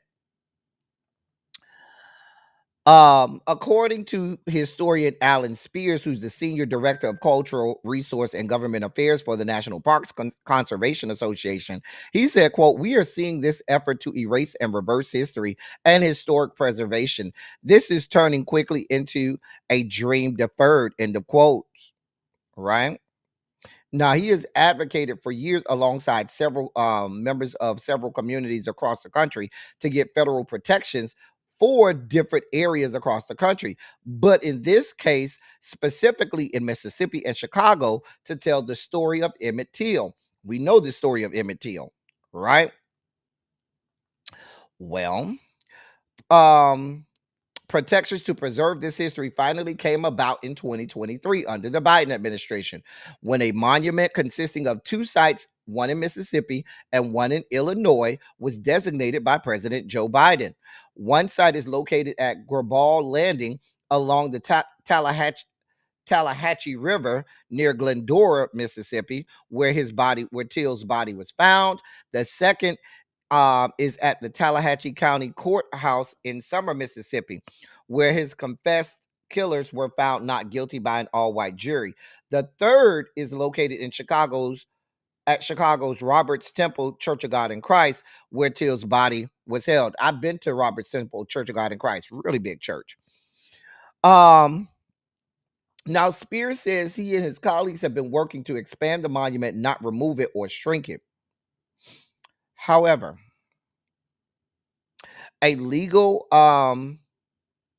but they're saying that your president could soon do away with this monument. A legal opinion released by the Justice Department earlier this month gives the president the ability to revoke or shrink certain national monuments for the first time since the 1930s. The opinion comes as part of a movement against diversity, equity, and inclusion, with some land reportedly under consideration to be used for mineral extractions. It's not just national monuments that are at risk. Under newly proposed budget cuts for the National Park Service of nearly $1 billion, Spears says more than 300 park sites would be forced to shut down. Those budget cuts could potentially see the closure of the Emmett Till and Mamie Till Mobley National Monument, according to Spears and former National Park Service Director Chuck Sams. Spears said, quote, "It's like amputating an arm for a hangnail. It's a complete overreaction," end of quote. Listen, they're going to get rid of this monument. I can tell you that right now. They're going to do it. They're going to do it. They're going to get rid of this monument. I'm just saying.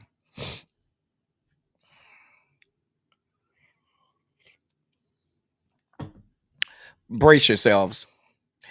In some good sugar spiky news, a panel of 3 federal appellate judges have ruled that a Louisiana law requiring the 10 Commandments to be posted in each of the state's public school classrooms is unconstitutional.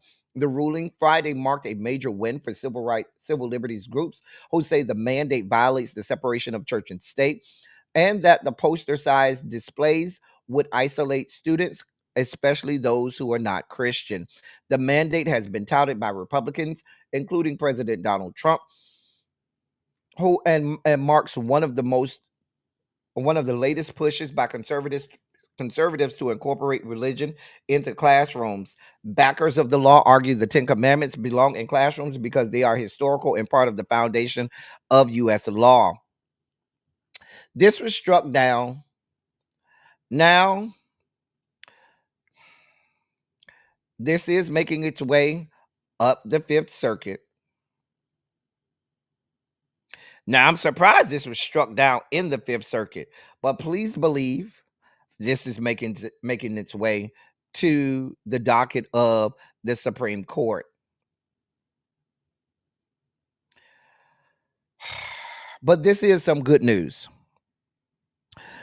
In other news, now I found out about this story, y'all. And when you hear this story, not enough is being said about this.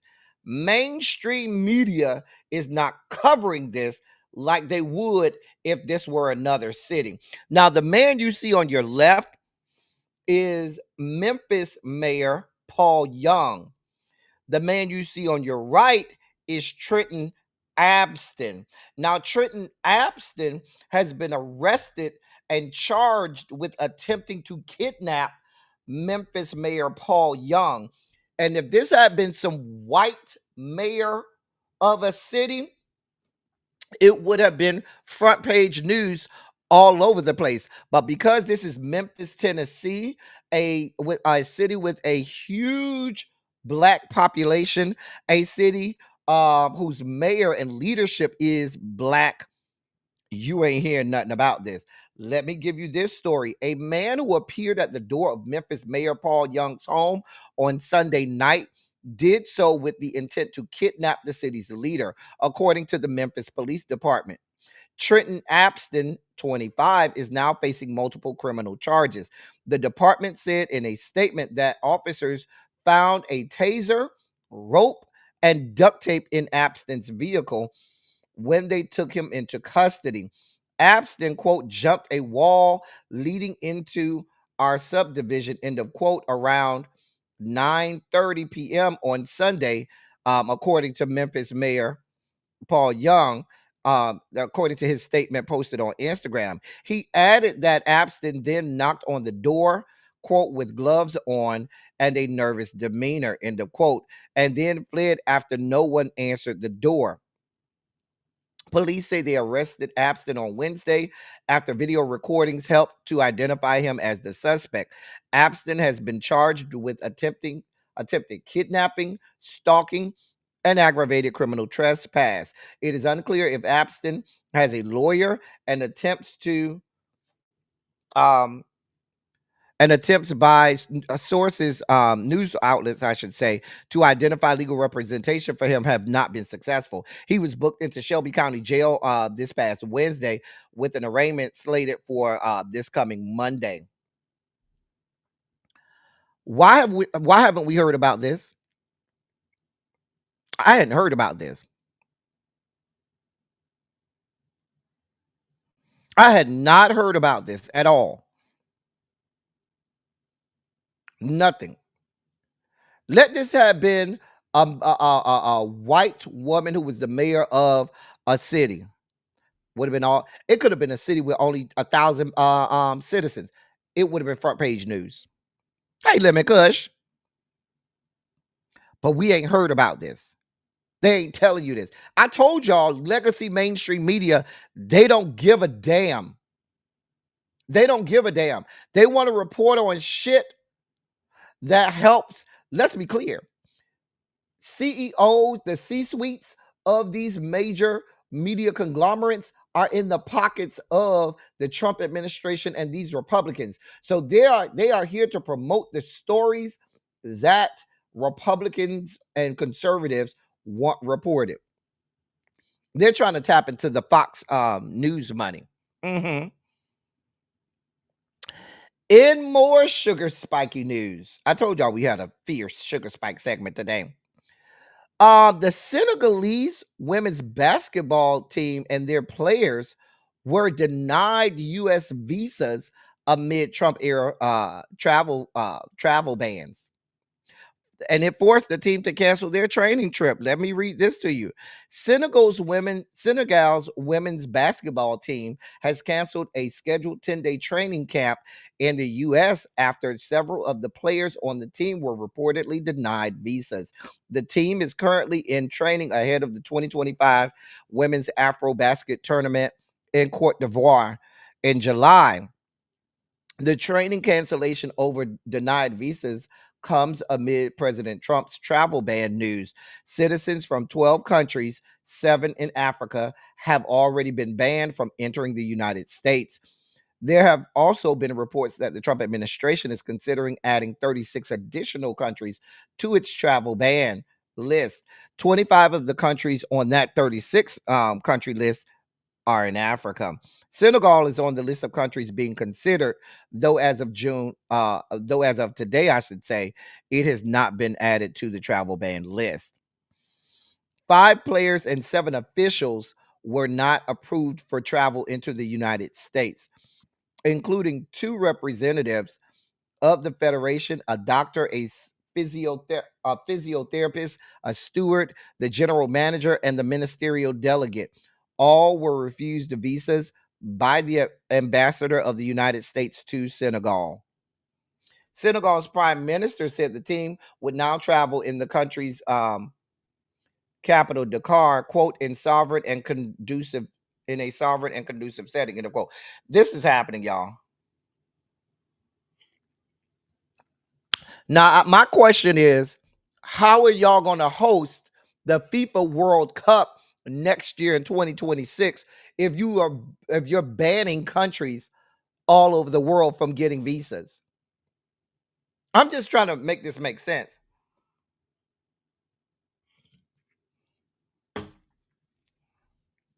You all about making money. FIFA, the largest sporting event in the world, is supposed to be coming here, and you're banning half the countries that are going to be participating. Make the fucking shit make sense. But this is the man who y'all voted for the economy, right?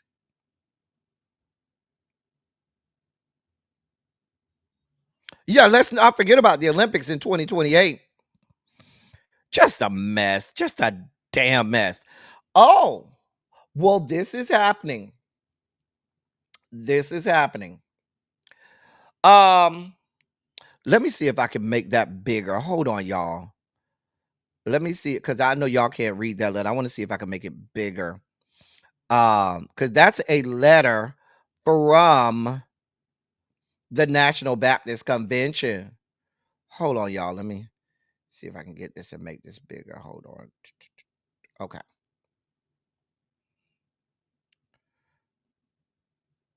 Okay. That's as big as I can get it, y'all. Let me take the banner down so y'all can see it. All right. That's as big as I can get it, y'all. I could probably wait. I could probably get it a little bigger. Hold on. Do it a little bit bigger. Okay. Yeah, that's a little bigger right there. Y'all don't need. We just need the parts of the letter. Let me read this letter to y'all so y'all can see it. Okay. It says, press statement from NBC USA President Boise Kimber. National Baptist Convention USA highlights Target Corporation partnership during National Convention in Montgomery, Alabama.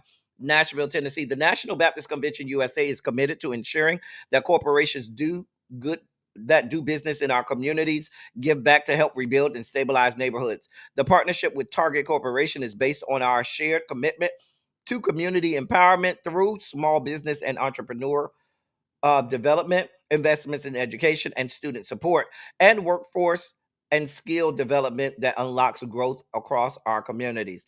The NBC USA has been clear about our expectations, and Target senior leadership have responded in a very positive way. We are working on a 3-year plan that will be very beneficial to the African American community. If I thought Target was not sincere in their commitment to the African American community, I would be the first one on the picket line. Our communication with Target has been at the highest level, and we are continuing the dialogue. With the federal government making deep cuts in education, healthcare, and other essential services, we know the Black church will be called upon to stand in the gap. Our outreach programs serving both our congregants and the broader community must be fully resourced to respond to the need. I am proud to say we will answer the call. Target's generous donation will help us provide scholarships, support senior citizens, and invest in entrepreneurship programs that uplift our purpose and the future. The church must be a beacon that meets the spiritual and physical needs of our members. Through partnership with corporations like Target, we are better positioned to fulfill that mission. The NBC USA remains steadfast is committed to holding corporations accountable to ensure African Americans receive equitable opportunities in contracting, employment, and other vital areas of investment. The National Baptist Convention, USA, founded in 1886, is the nation's oldest and largest African American religious convention with over 31,000 churches and 7.5 million members. Sincerely, Dr. Boise Kimber, President, NBC USA. Listen, somebody got to check. Somebody got to check. All that, let me sum up all of that he said. All that he said was Target wrote him a check, wrote the National Baptist Convention of the USA. He wrote them a check. This is akin to the 14s, 15s, and 1600s when some of our own leaders in Africa sold us for horses and guns and military armament, sold us into slavery. That is what this is akin to.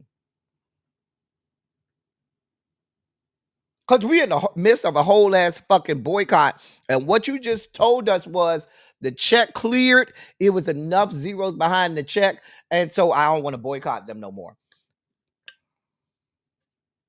Now, here's my question. Because where's Chef Don Don? Chef Don Don, if you still in the chat, fall down.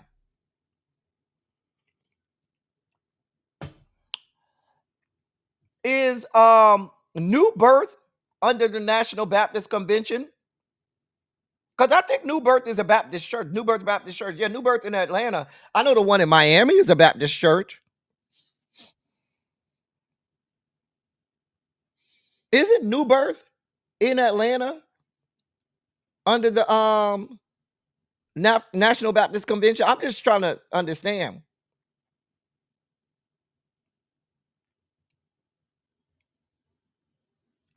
I just want anybody know? Chef Don might not be in the chat. He might be over there cooking them crabs, like he said. Oh, New Birth is under the National Baptist. So you got Jamal Bryant that has spearheaded a whole boycott, which, by the way, is successful. It seems really convenient that as opposed to them going and saying, we're going to meet with Pastor Jamal Bryant and you, they just said, oh, we just want to meet with you, sir. We'll cut you a check and everything will be good, right? I'm just trying to see how this works out, sir.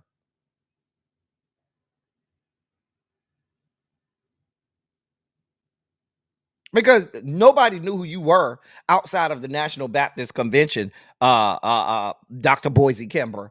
Outside of the National Baptist Convention, nobody knew who the fuck you were. Nobody. And now you want to snatch some relevance away from Jamal. Now, people can't stand Jamal for some good reasons, but what he's doing with this Target ban is the Lord's work. That's really the Lord's work. And what you're doing, sir, is selling your congregation and those same 7.5 million congregants and the rest of the black delegation down the river, selling us down the river. You ain't shit. Let's be clear.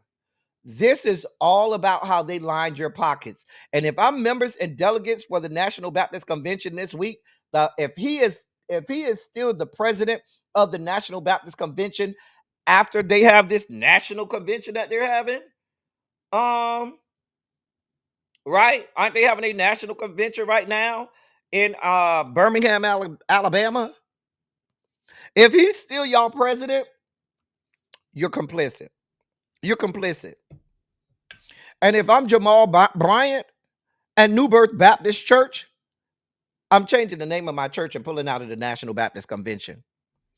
Let me ask you a question, Dr. Kimber. Did you consult with Mr. Jamal Bryant? Did you consult not only with Jamal Bryant, with other leaders of the Black diaspora and of Black organizations that have joined in on this boycott? Because it's not just Jamal Bryant. Several entities and organizations within our delegation and community have, gone in with this boycott. Did you consult any of these people before you decided it was a good idea for you to go sit down with Target to get this check you got? I'm just trying to understand. You should lose your job. First of all, you should be removed from president of the National Baptist Convention immediately. And if I'm the trustees at that church, the deacon board at the church to which you are the pastor, I would have your ass removed from there as well. Poor leadership.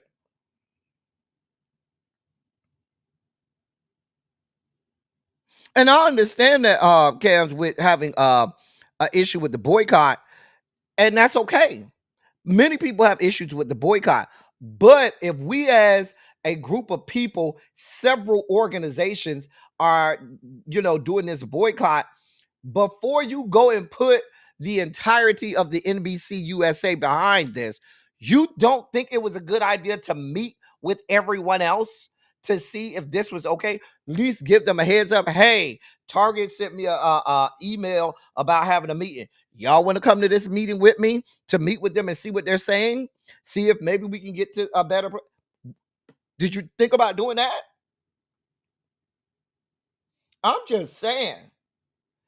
I can't. I just can't. Wow. Demetrius say nobody from her church went, and they are an hour away. Right. A mess. Just a damn mess. In other good news, Mahmoud Khalil has been released from federal immigration detention. Yep. Following yesterday's ruling from a federal judge, he has been released from immigration detention.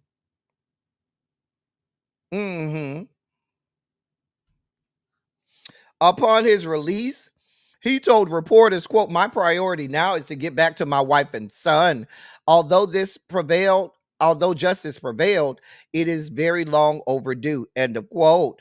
As a condition of his release, Mahmoud must surrender his passport and cannot travel internationally. His movement within the U.S. will be restricted to New York and Michigan to visit family.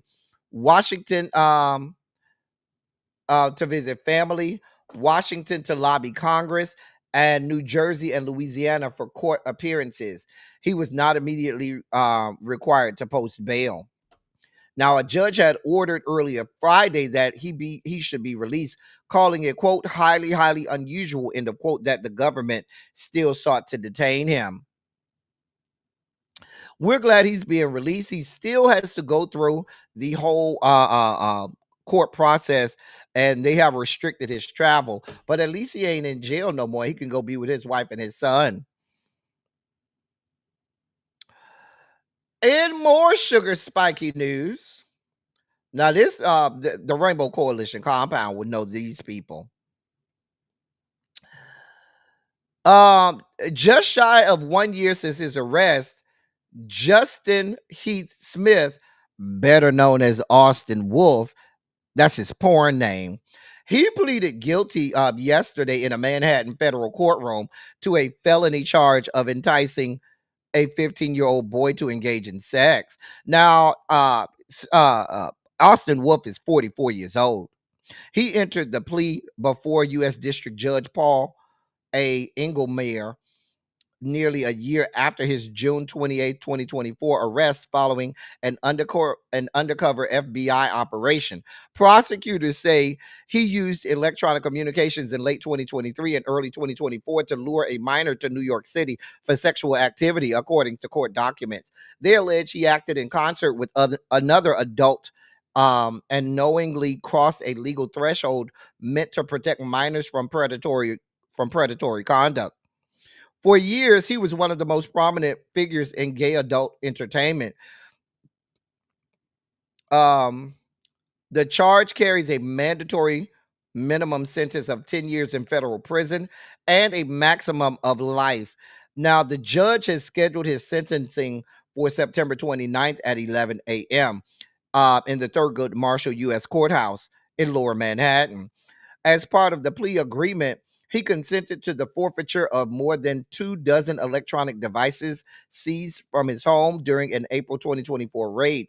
That list includes smartphones, hard drives, and multiple Mac computers, which federal investigators say were either used in the commission of the crime or contain evidence of the crime. Since his arrest, he has been held at MDC Brooklyn without bond.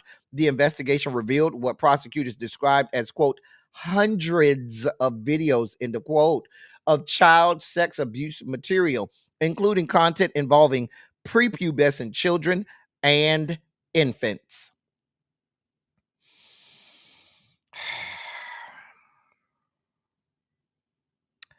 Much of the material was allegedly exchanged via the encrypted messaging platform Telegram. We just talked about the CEO of Telegram just a few minutes ago. After sentencing, he will face federal prison guidelines that start from a high baseline for crimes involving the sexual exploitation of minors. In addition to prison time, he may be ordered to pay $5,000 penalty under a federal anti-trafficking law that supports services for the survivors. A complete monster. A complete monster. Complete monster. The next one who I need to go down is Devin Franco. That's the next white porn skank that needs to go down. Devin Franco.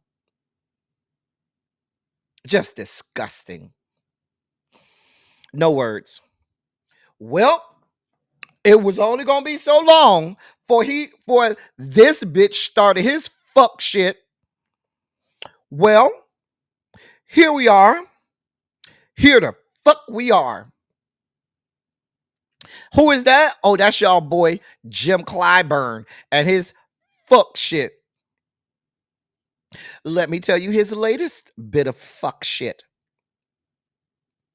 Here's the story. In a complete flip-flop, influential South Carolina Democrat Representative James Clyburn is endorsing former disgraced Governor Andrew Cuomo for mayor of New York City in an effort to help Cuomo appeal to Black voters 4 years after he resigned from office amid a widening sex scandal. Clyburn joined with other top Dems back in 2021 calling for Cuomo's resignation as he faced a barrage of sexual assault allegations. Let me read that part again. Clyburn joined with other top Democrats back in 2021 calling for Andrew Cuomo's resignation as he faced a barrage of sexual assault allegations.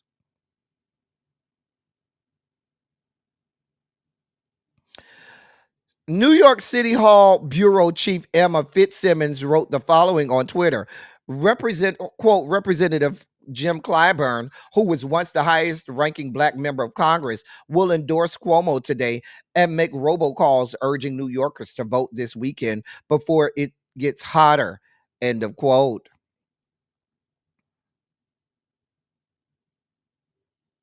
Clyburn cited Cuomo's experience in office, his accomplishments, and his ability to build coalitions as the reason for his endorsement. Of course, Cuomo welcomed Clyburn's support, saying he is, quote, honored and humbled, end of quote.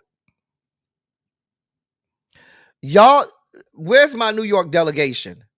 Y'all voting for him?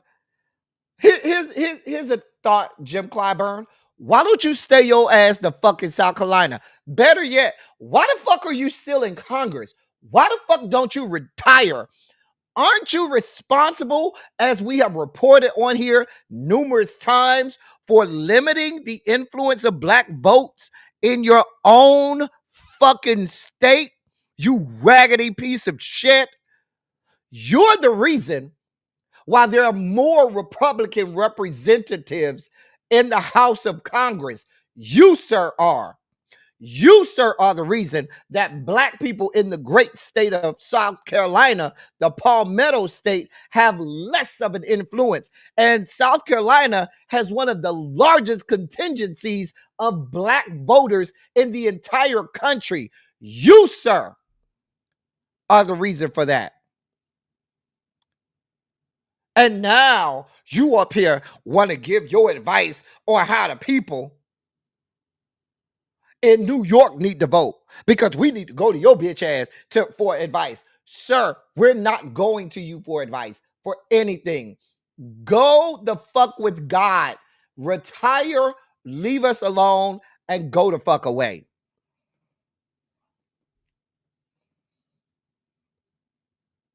I'm just saying. Oh, he is Cuomo. Cuomo aligned himself with establishment Dems long ago.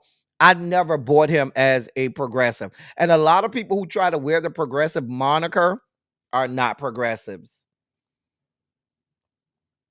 Matter of fact, when that situation happened with India Walton in his own state of New York, and he was the governor, he was the one that gave that gave the backing to establishment Dems to have India Walton defeated in the general election when they did the whole write-in shit up there in Buffalo.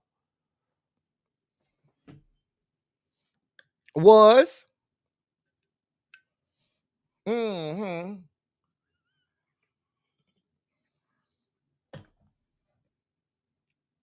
mess. We don't see it for you, Jim Clyburn. Sir, you can get the fuck out of our face and go with God. In our last story, so and this is, we're going to probably do a lot of on this particular lawsuit. There's a lawsuit working its way through the court system coming out of Rockland County, New York, about some irregularities in the vote in Rockland, New York. You're talking votes where Kirsten Gillibrand got at each precinct in that area, where Kirsten Gillibrand would get hundreds, if not thousands, of votes for Senate, but you had 0 votes for Kamala as president, or 1 vote. And I'm not exaggerating. You got thousands and thousands and thousands of people voting in this precinct, and in the whole precinct that's in Democratic areas, 0 votes for Kamala. 0 votes. Bunch of votes for Donald John, 0 votes for Kamala. Now, which has several other districts questioning some voting irregularities. Now, I'm not a conspiracy theorist. However, a lot of people have started to look into this. And now I found a short video that gives a little synopsis of some of this. Here's the video. Let's talk numbers, because this isn't just a glitch, it's a national pattern. After the 2024 election, data analysts in election integrity groups found something they couldn't explain. I went over it in my previous video. I'm going to repeat some of it here. In key swing states, tens of thousands of ballots were counted for down-ballot races like the Senate and House. But no vote was recorded for president on those same ballots. This is what they call drop-off. And it's not normal. Definitely not at these numbers. So I'm going to go state by state, okay? Arizona, 267,000 people voted for Senate. Only 180,000 were counted for president. That's an 80,000 vote drop. Trump won Arizona by 40,000. In Georgia, 110,000 vote drop-off in the presidential column. Trump's margin? Just under 30,000. Wisconsin, 60,000 fewer presidential votes than for other statewide races. Trump won by roughly 25,000. Nevada, drop-off estimate around 45,000 votes. Trump's margin there was only 15,000. Pennsylvania, more than 90,000 fewer votes for president than for Senate. Trump won that state by 50,000. In every one of these states, Kamala Harris was on the losing end of the drop-off, not Trump and not the Republicans. So, let's be clear. Some drop-off happens in every election. A few voters skip the top of the ticket, but not like this. Not in such consistent, massive numbers across states, across machines, and only in one direction. So, what explains it? Here's where the machines come in.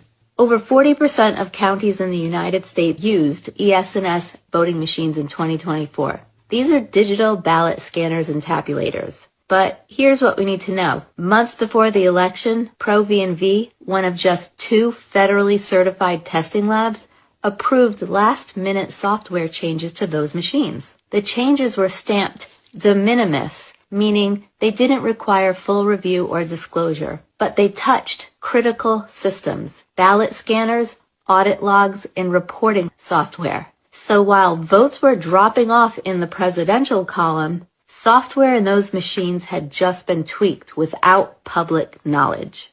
This is why the Rockland County, New York case matters, because it's the first lawsuit to break through the wall and demand discovery. Machine logs, poll tapes, and ballots. If we find the same drop-off patterns tied to these machine updates in multiple states, we're not just looking at a coincidence. We're looking at a national malfunction, or worse. I'm not trying to relitigate 2024, though it needs relitigation.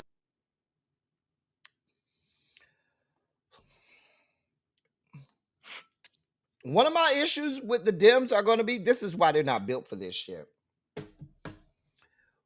Just like when the 2020 election happened and Republicans were filing lawsuits in every state from sea to shining sea to figure out and make sure that it was not a coincidence, Dems didn't do none of it. They just said, oh, he won every single swing state. Not a single swing state went to him, and nobody checked. Nobody said, let's just contest it. Let's have at least 1 or 2 lawsuits so we see if any of this happened. Because like Cam said in the chat, if you know stats, you having a clean sweep of every single swing state, something ain't right in the water. There's something rotten in the state of Denmark here, okay? And the Dems just tucked their tails underneath their underneath themselves and said, "Oh well, I guess he just won it all." Didn't try to figure out what was going on. Didn't even try to look into it. And let's be clear, even now, this Rockland County lawsuit is not coming from the Dems. These are coming from the citizens who said something is not right here. This is grassroots level shit.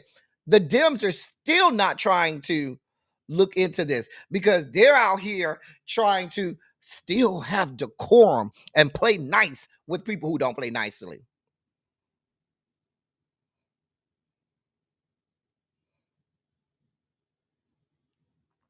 I'm just saying.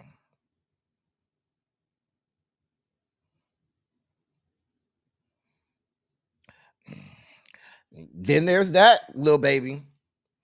And then there's that. Now, you spoke a word right there, little baby. You spoke a whole word. Did. Baby, listen.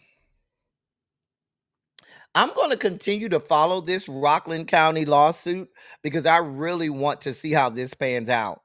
I really want to see how this pans out. And if this opens up the Pandora's box, because you got Trump and all of these people talking about 2020.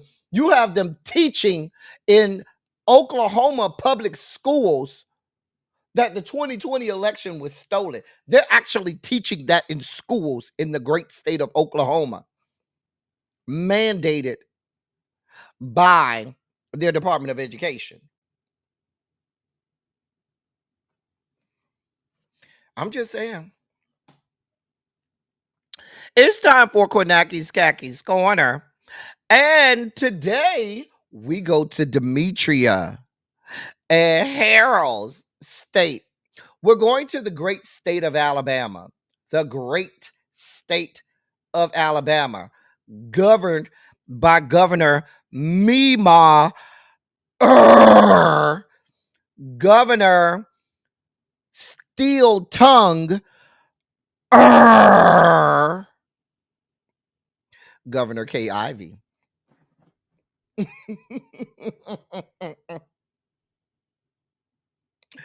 We're going to Alabama now. Tommy Tuberville, the sitting senator, U.S. senator for the great state of Alabama, has said he is not running for re-election next year.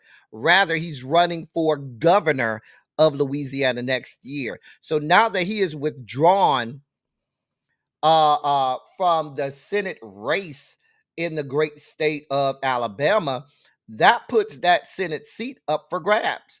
So let's look at some of the individuals running. Right now on the Republican side, we have a young man by the name of Jared Hudson and Steve Marshall. Now, these are the two that have declared as of July, I believe, 13th, last time I checked. These two individuals are the ones that had declared as of July 13th. Excuse me.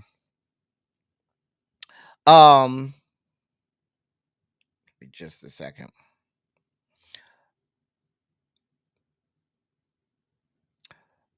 Now, so those are the two Republican candidates. I'm trying to see what information I can gather on them. I don't have any information on Jared Hudson. However, Steve Marshall, he is the Attorney General of Alabama. Now, everybody's believing that he's the heir apparent, and he's the one who most are saying will end up winning that seat. But a race is still a race. You know what I'm saying? I say go out there, garner some votes, get people galvanize, do some grassroots efforts, and it doesn't have to be another Republican senator out of Alabama. So, but they're saying that Steve Marshall, like I said, he's the sitting attorney general for Alabama. They're saying that he is the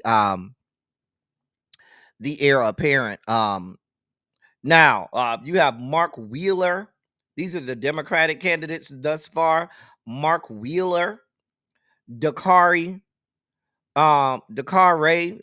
Lariat, and Kyle Sweester. Now, Mark Wheeler, not a lot is known about him. He does not have any history of politics that from when I looked at his information, I did not see any history of being, a politician or having any foray into politics. So we'll see when I looked into him. When I looked into Dakari, I think it's probably Dakari, but I'm gonna say Dakari. Lariat. When I looked him up, I did not see any I didn't see any any politics in his background. So he's a dark horse. He's coming out of nowhere. That does not mean that he may not do well, but I didn't see any anything in his background that said he had any experience in politics. Neither did I for the Kyle Sweester person. My question, and it's still early.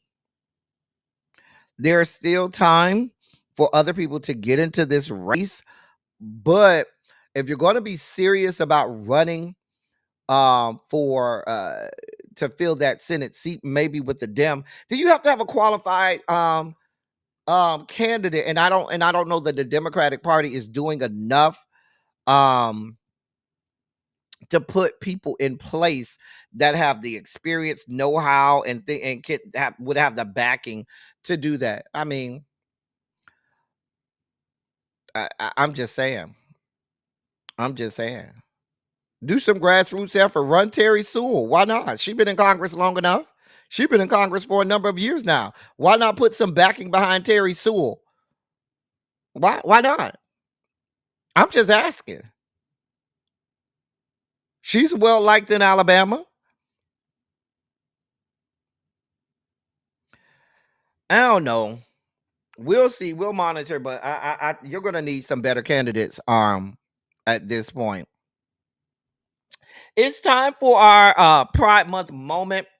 We doing Black LGBTQ plus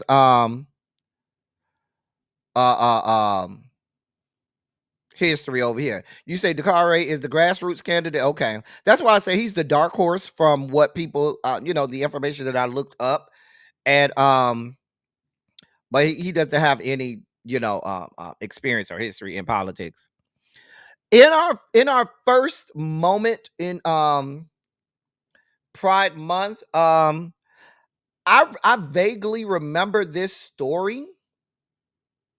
Vaguely remember this story of the shooting of this young boy by the name of Larry King. Now, to give you the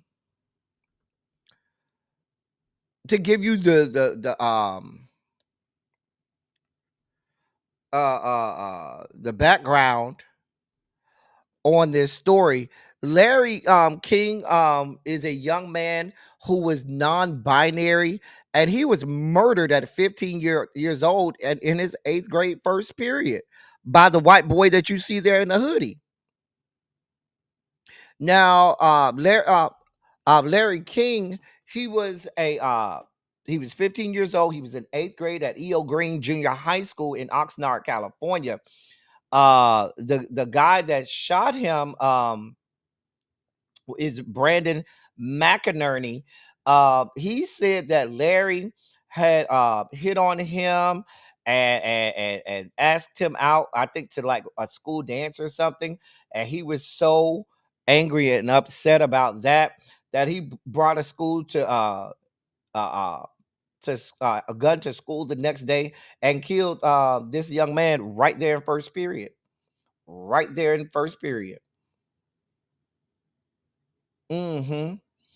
It was a really big story. Now, Larry King is he's of mixed race, but his biological father had abandoned his wife, and the mother of Larry King, who was unable to care for King, and she ended up resorting. He came from a not so good household. Like his mom resorted to prostitution they want to give you all of this salacious stuff about his history. Regardless of what his mom and dad had going on, he did not deserve to have his life ended. But it tore through that community at that time. It was a really big story. This happened in 2008.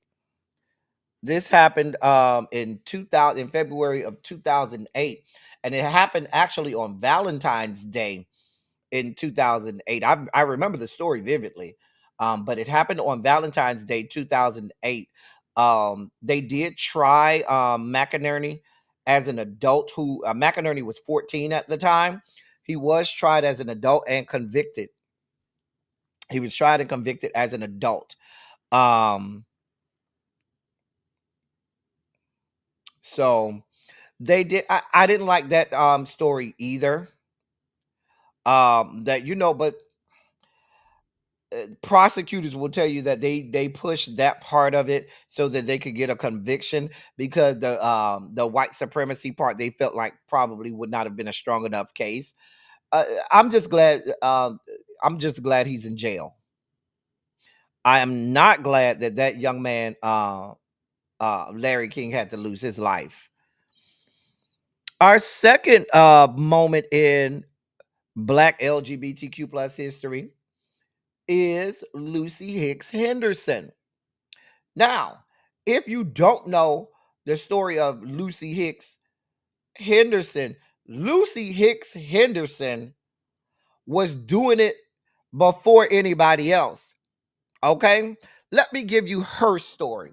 Lucy Hicks Henderson, American socialite and chef, lived the first 59 years of her life as a woman until 1945, when it was discovered that she was biologically male.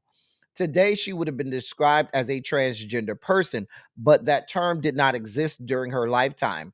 Throughout her life, she insisted publicly that a person could appear to be one of one sex, but actually belong to the other. Lucy Hicks Anderson was born Tobias Lawson in Waddy, Kentucky, sometime in 1886. The exact date is not known. While Lawson entered public school, she insisted on wearing dresses and calling herself Lucy. Her mother took her to a physician, and the doctor advised her mother to rear Lucy as a girl. She did, and Lucy wore girls' clothing through her childhood before leaving school at the age of 15 to work as a domestic. When she was in her 20s, Lucy moved west, settling in Pecos, Texas, where she worked in a hotel for a decade. In 1920, Lucy married Clarence Hicks in Silver City, New Mexico, and then moved to Oxnard, California. In Oxnard, she continued to work as a domestic, but she also saved her money, purchased property near the center of town where she operated a brothel and sold illegal liquor during Prohibition. During that time, she also emerged as a socialite and hostess in the city, known among the elites as an excellent baker and chef. When she was arrested for owning a brothel, she was bailed out of jail by the town's leading banker. Lucy divorced Clarence Hicks in 1929 and lived as a single woman until 1944, when she married Reuben Anderson, a soldier stationed at Mitchell Field on Long Island, New York. The couple returned to Oxnard, and Lucy continued to operate her brothel. In 1945, she was arrested along with all the women in the brothel when a sailor claimed he contracted a venereal disease from one of the women. When it was discovered that Anderson was biologically male, the Ventura County District Attorney in 1945 decided to try her for perjury. According to the district attorney, she had committed perjury when she signed the application for a marriage license, insisting that she was a woman. Anderson challenged the authority of physicians who insisted that she was male. Quote, "I defy any doctor in the world to prove that I am not a woman. I have lived, dressed, acted just what I am, a woman." End of quote. She told reporters in the midst of her perjury trial. Nonetheless, a jury convicted her and her marriage was declared invalid, since only a man and a woman could legally marry at that time. The judge, however, declined to send her to prison. In 1946, federal authorities charged Lucy and Reuben Anderson with fraud for receiving financial allotments intended for wives of soldiers. They were convicted and both were sentenced to serve 10 years in a men's prison. There, Lucy Anderson was forbidden to wear women's clothing. After her release from prison in 1950, she tried to return to Oxnard, but the local police chief told her to leave town or risk prosecution.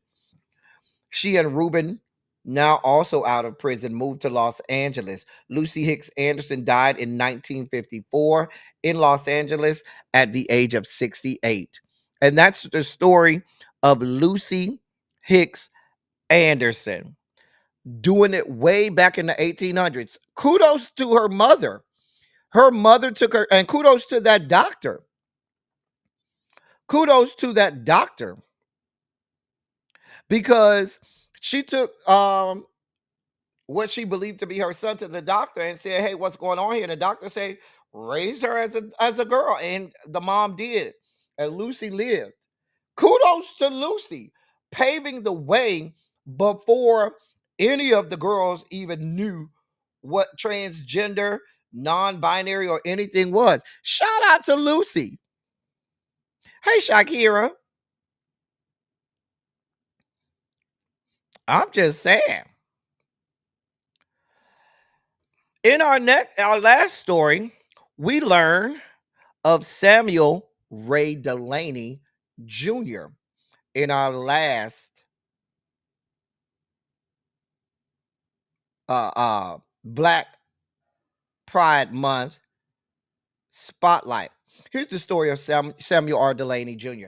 Samuel R. Delaney Jr., Chip, as he was affectionately called, is an award-winning African-American gay writer, editor, professor, and literary critic. He is the first major African-American science fiction writer, as well as one of the most influential writers in this genre in the United States. Delaney transformed the field in the 1960s and 70s with daring and visionary novels. He has published over 40 works. Delaney was born on April 1st, 1942 in Manhattan, New York. An only child, he grew up in Harlem. His father, Samuel Ray Delaney Sr., was from Raleigh, North Carolina, and owned the Levy and Delaney Funeral Home. His mother, Margaret Carey Boyd Delaney, was a senior clerk at the New York Public Library. They lived above the mortuary. His paternal grandfather was Bishop Henry Beard Delaney, the first Black bishop of the Episcopal Church. When Samuel was 5 years old, his mother accompanied him to the Vassar Summer Institute for the Gifted. He was accepted to the Dalton School, an elite primary white prep school, and later attended the Bronx High School of Science. He enrolled in the City College of New York, but did not earn a degree. Throughout his life, he has experienced extreme dyslexia, affecting his writing, but not his reading. He received intensive tutoring and therapy from this from ages 8 to 16. Delaney married poet Marilyn Hacker in 1961. She knew about him being gay, and they had an open marriage. The couple had one child in 1974, Iva Hacker Delaney, before divorcing in 1980. Throughout his adult life, New York City has remained Delaney's primary residence. Despite times of extended travel, he met his current non-exclusive partner, Dennis Rickett, in 1991. Delaney began holding a series of university faculty appointments in the 1980s, but has had a permanent post teaching English at Temple University since 2001. Delaney wrote his first novel when he was 20, The Jewels of Apter. It and much of his fiction combines mythology, linguistics, and deconstructed gender politics. His writing also includes a frank treatment of sex. He worked on the Wonder Woman comic series in 1972. His best-known work, Dahlgren, was based on burned out inner cities and explores the life of a Black man considered a sexual predator. It sold over 1 million copies. Since the 1980s, he has focused more on nonfiction. His memoir, The Motion of Light and Water, was first published in 1988. He wrote a powerful two-part essay about Manhattan's adult theaters, Times Square Red, Times Square Blue, in 1999. Delaney received 4 Nebula Awards for science fiction, the Babel 17, the Einstein Intersection, and 2 of his short stories. Hugo Awards went to his novella, Time Considered as a Helix of Semi-Precious Stones, and his autobiography. He earned the Stonewall Book Award in 2007 for his novel Dark Reflections. In 2002, he was inducted into the Science Fiction Hall of Fame. Two Lifetime Achievement Awards have also been bestowed upon him: the Bill Whitehead Award for Gay Literature in 1993 and the J. Lloyd Eaton Award in 2010. And he's still alive today. He is still with us. And that's the story of Samuel Ray Delaney Jr., famed science fiction writer. Hope you learned something. All right.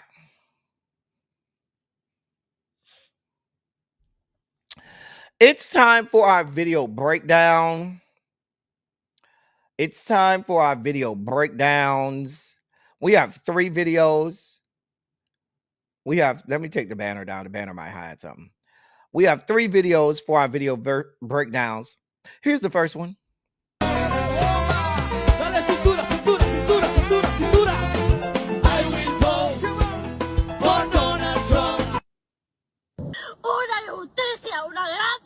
It's been happening frequently at the 333 Miami Avenue Federal Court building.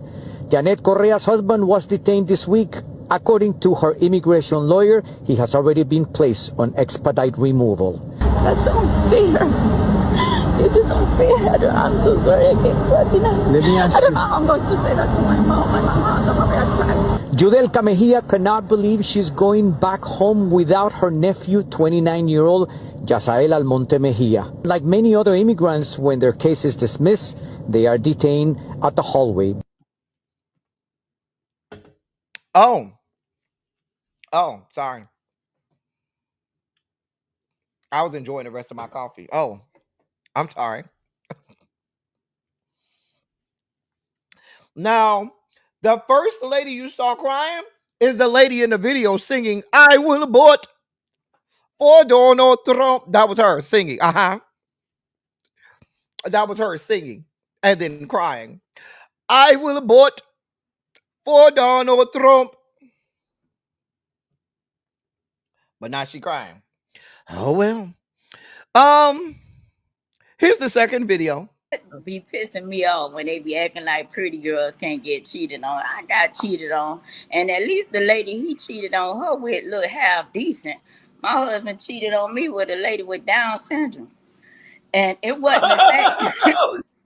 It wasn't the fact that she had Down syndrome.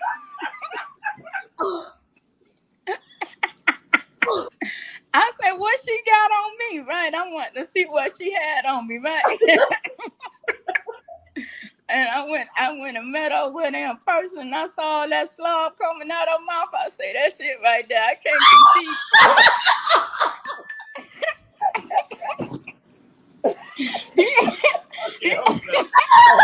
Hey, I wave the flag. You got it, mama. I'm dehydrated right now. I can't. All right. Hey, Well, that's my time, y'all. This has been a wonderful set. Thank you. I'm not doing this with y'all. Ow! That woman said she had all that schlub coming out her mouth. Say, baby, I couldn't do. I see why he went with you, honey. I'm not doing this with y'all. Not. I will vote for Donald Trump. I'm just saying. Child. Here's our third video. We listen and we don't judge. Yeah. I got locked up when I was in juvenile. What happened there? I took a shower, and I had the soap in my hands, and I was sitting thinking, if I dropped this shit now, what would be the consequence? I dropped the soap on purpose. Nothing happened. We listen, we don't judge. All right. We listen and we don't judge. All right. That's good. That's a good one. That's a good John. You just wanted to see what happened. I feel you. Just wanted to see because niggas was talking about it too much. I dropped it on purpose. Nothing happened though. Nothing happened. You had to test the waters. You had to. We listen. We listen and we don't judge, bro. We listen and we don't judge. We don't judge. Yeah. I went to a Freaknik back in 2018. Put my between a glory hole. I pulled the curtains back. It was my homie. We smoked the blunt and laughed about it. We listen, we don't judge. We listen and we don't judge.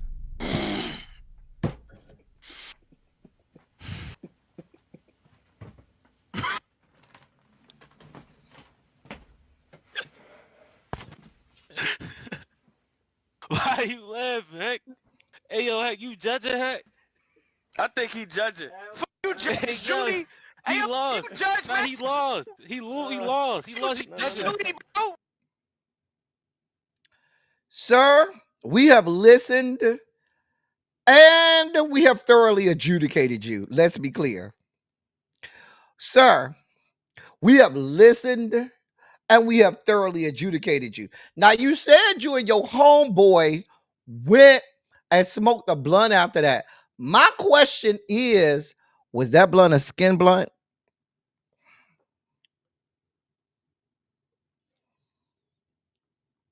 I just want to know. We are listening and thoroughly adjudicating you at the same time, sir. Just sorry to let you know. I hate to be the bearer of bad news. You have been heard and you have been adjudicated. Have? Yeah, your homeboy won't hey, he want to do more than slob on that knob. I'm just telling you what I know. Not you with the You know what? I'm not doing this with you, Uncle Jay. Aren't you been holding it in too long? Nope. Anyway, that was our video breakdown of the day. Hey, man. New segment. So a friend of mine reached out to me, and my friend said, E, my friend says the best segment on Silly Saturday is This Day in Music. That's what my friend says. He said that's the best segment on Silly Saturday. He waits for This Day of Music every week, and he looks forward to it. He said, but he says, can you give me a gospel moment? And so he said, do an old school gospel feature, one a week. He said, I don't need a whole list. He said, I just need one gospel feature. And I said, okay, I'll do it this week. I'll see how my people like it. If they like it, then I'll continue it. If they don't, then I won't. You know, I'm from right out the church. So I got a lot of old school gospel moments. So I said, well, I could do old school. I can't do this new school stuff, but I could do old school. So I said, I'll get them one song, an old school song from back in the day that everybody should know that we could jam to. Y'all think y'all gonna be okay with it? Y'all think y'all gonna be okay with it? Now, the good thing about gospel music, they're less likely to give you a copyright claim from gospel music. Even if they do, I can always edit it out of the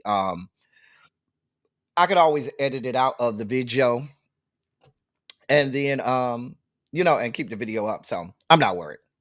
Anyway, so new segment, old school gospel feature. Y'all see how I tried to keep the man conservative dress? He got on whole pants and a shirt. This our gospel feature. I ain't want him all naked and stuff. Y'all already like the gospel feature? Okay. The first song that we doing this week, everybody should know this song. It's a classic. It's a classic song. Everybody should know it. Now, y'all know I'm big on choirs. So most of my old school gospel features is going to be a choir, okay? Because we need a good choir. I need to be a good choir. We ain't got no robes. Oh. Yeah, we need a sprinkle of Jesus. You would be following him, the informed. I'm a choir girly myself too, honey. I'm just saying. Anyway, so let's jam and rock out to our first ever. Who do we have for our first ever gospel feature? Well, for our first ever gospel, old school gospel feature, today we're highlighting none other than the oh so great Timothy Wright. Come thou almighty queen. Not queen. Come thou almighty king.